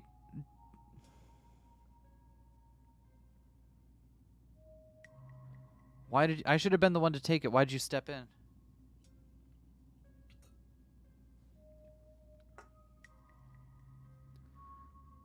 I should have been the one to take it on. Why'd you step in? Sybil was right. It wouldn't have been fair to you. Thank you, Tabitha. I mean it. We're family. We do things for each other. There's no need to thank me. I like that she looks visibly older and it pains me. Oh, yeah.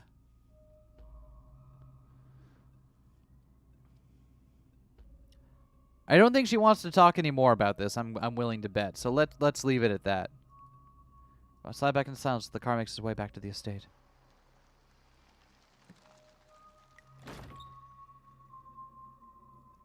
The car pulls up to the estate. You and your cousin wordlessly make your way to the foyer. Tabitha noticeably strange to open the front door.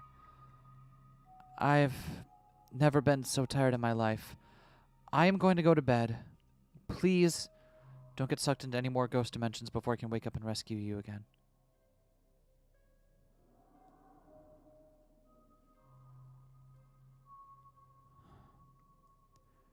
Do you think Stella's going to be okay? She wandered off back there and I'm worried about her. Right now, I'm too tired to think about anything other than collapsing onto my bed. Stella's tough, though. Nothing will keep that girl down. Are you alright? No, but I'll live. I'm sorry. I just feel absolutely awful right now. I don't think I can handle any more talking. I gotta sleep. Don't keep poking around looking for trouble, please. You just have to make it to the funeral. 4 more days, that's all, and then the bus comes.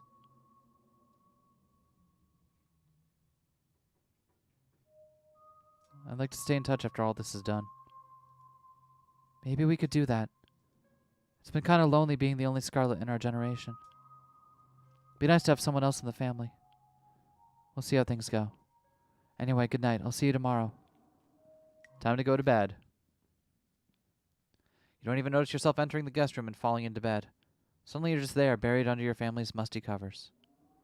It's Wednesday night. Nearly half a week has passed since you first arrived in town, and a little over half a week remains until the bus comes to take you home. The spirit of Charles Shaw, Jr. has been put to rest at the expense of unknown years of your cousin's life. The specter of the night's events will linger over her for every day she has left, a grim reminder of the price she willingly paid for the crimes of a great-grandmother she despised. Maybe her decision will bring her peace of mind. Maybe she can still right the capsized ship of her broken life. Or maybe things will only spiral out of hand from here. Nice! I got 2 more achievements. This is a stick-up and Tequila Sunset. Hell yeah. Hell yeah, we got Tequila Sunset.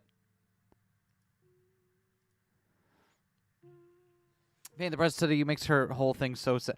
I know, but oh fuck, Tabitha.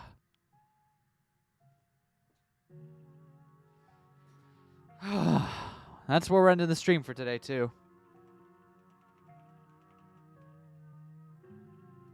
Thank you for coming out, everyone. Sorry again for missing Wednesday's stream. I'm going to stream episode 4 at some point as well. I don't know when. I might do a pop-up stream on Friday or Saturday. It might just be next week on Tuesday. Who knows? Either way, thank you for coming out, everyone. Make sure to like, comment, subscribe, all the YouTube algorithm-pleasing stuff, just so that way our channel, gets all that. Make number go up. It's not.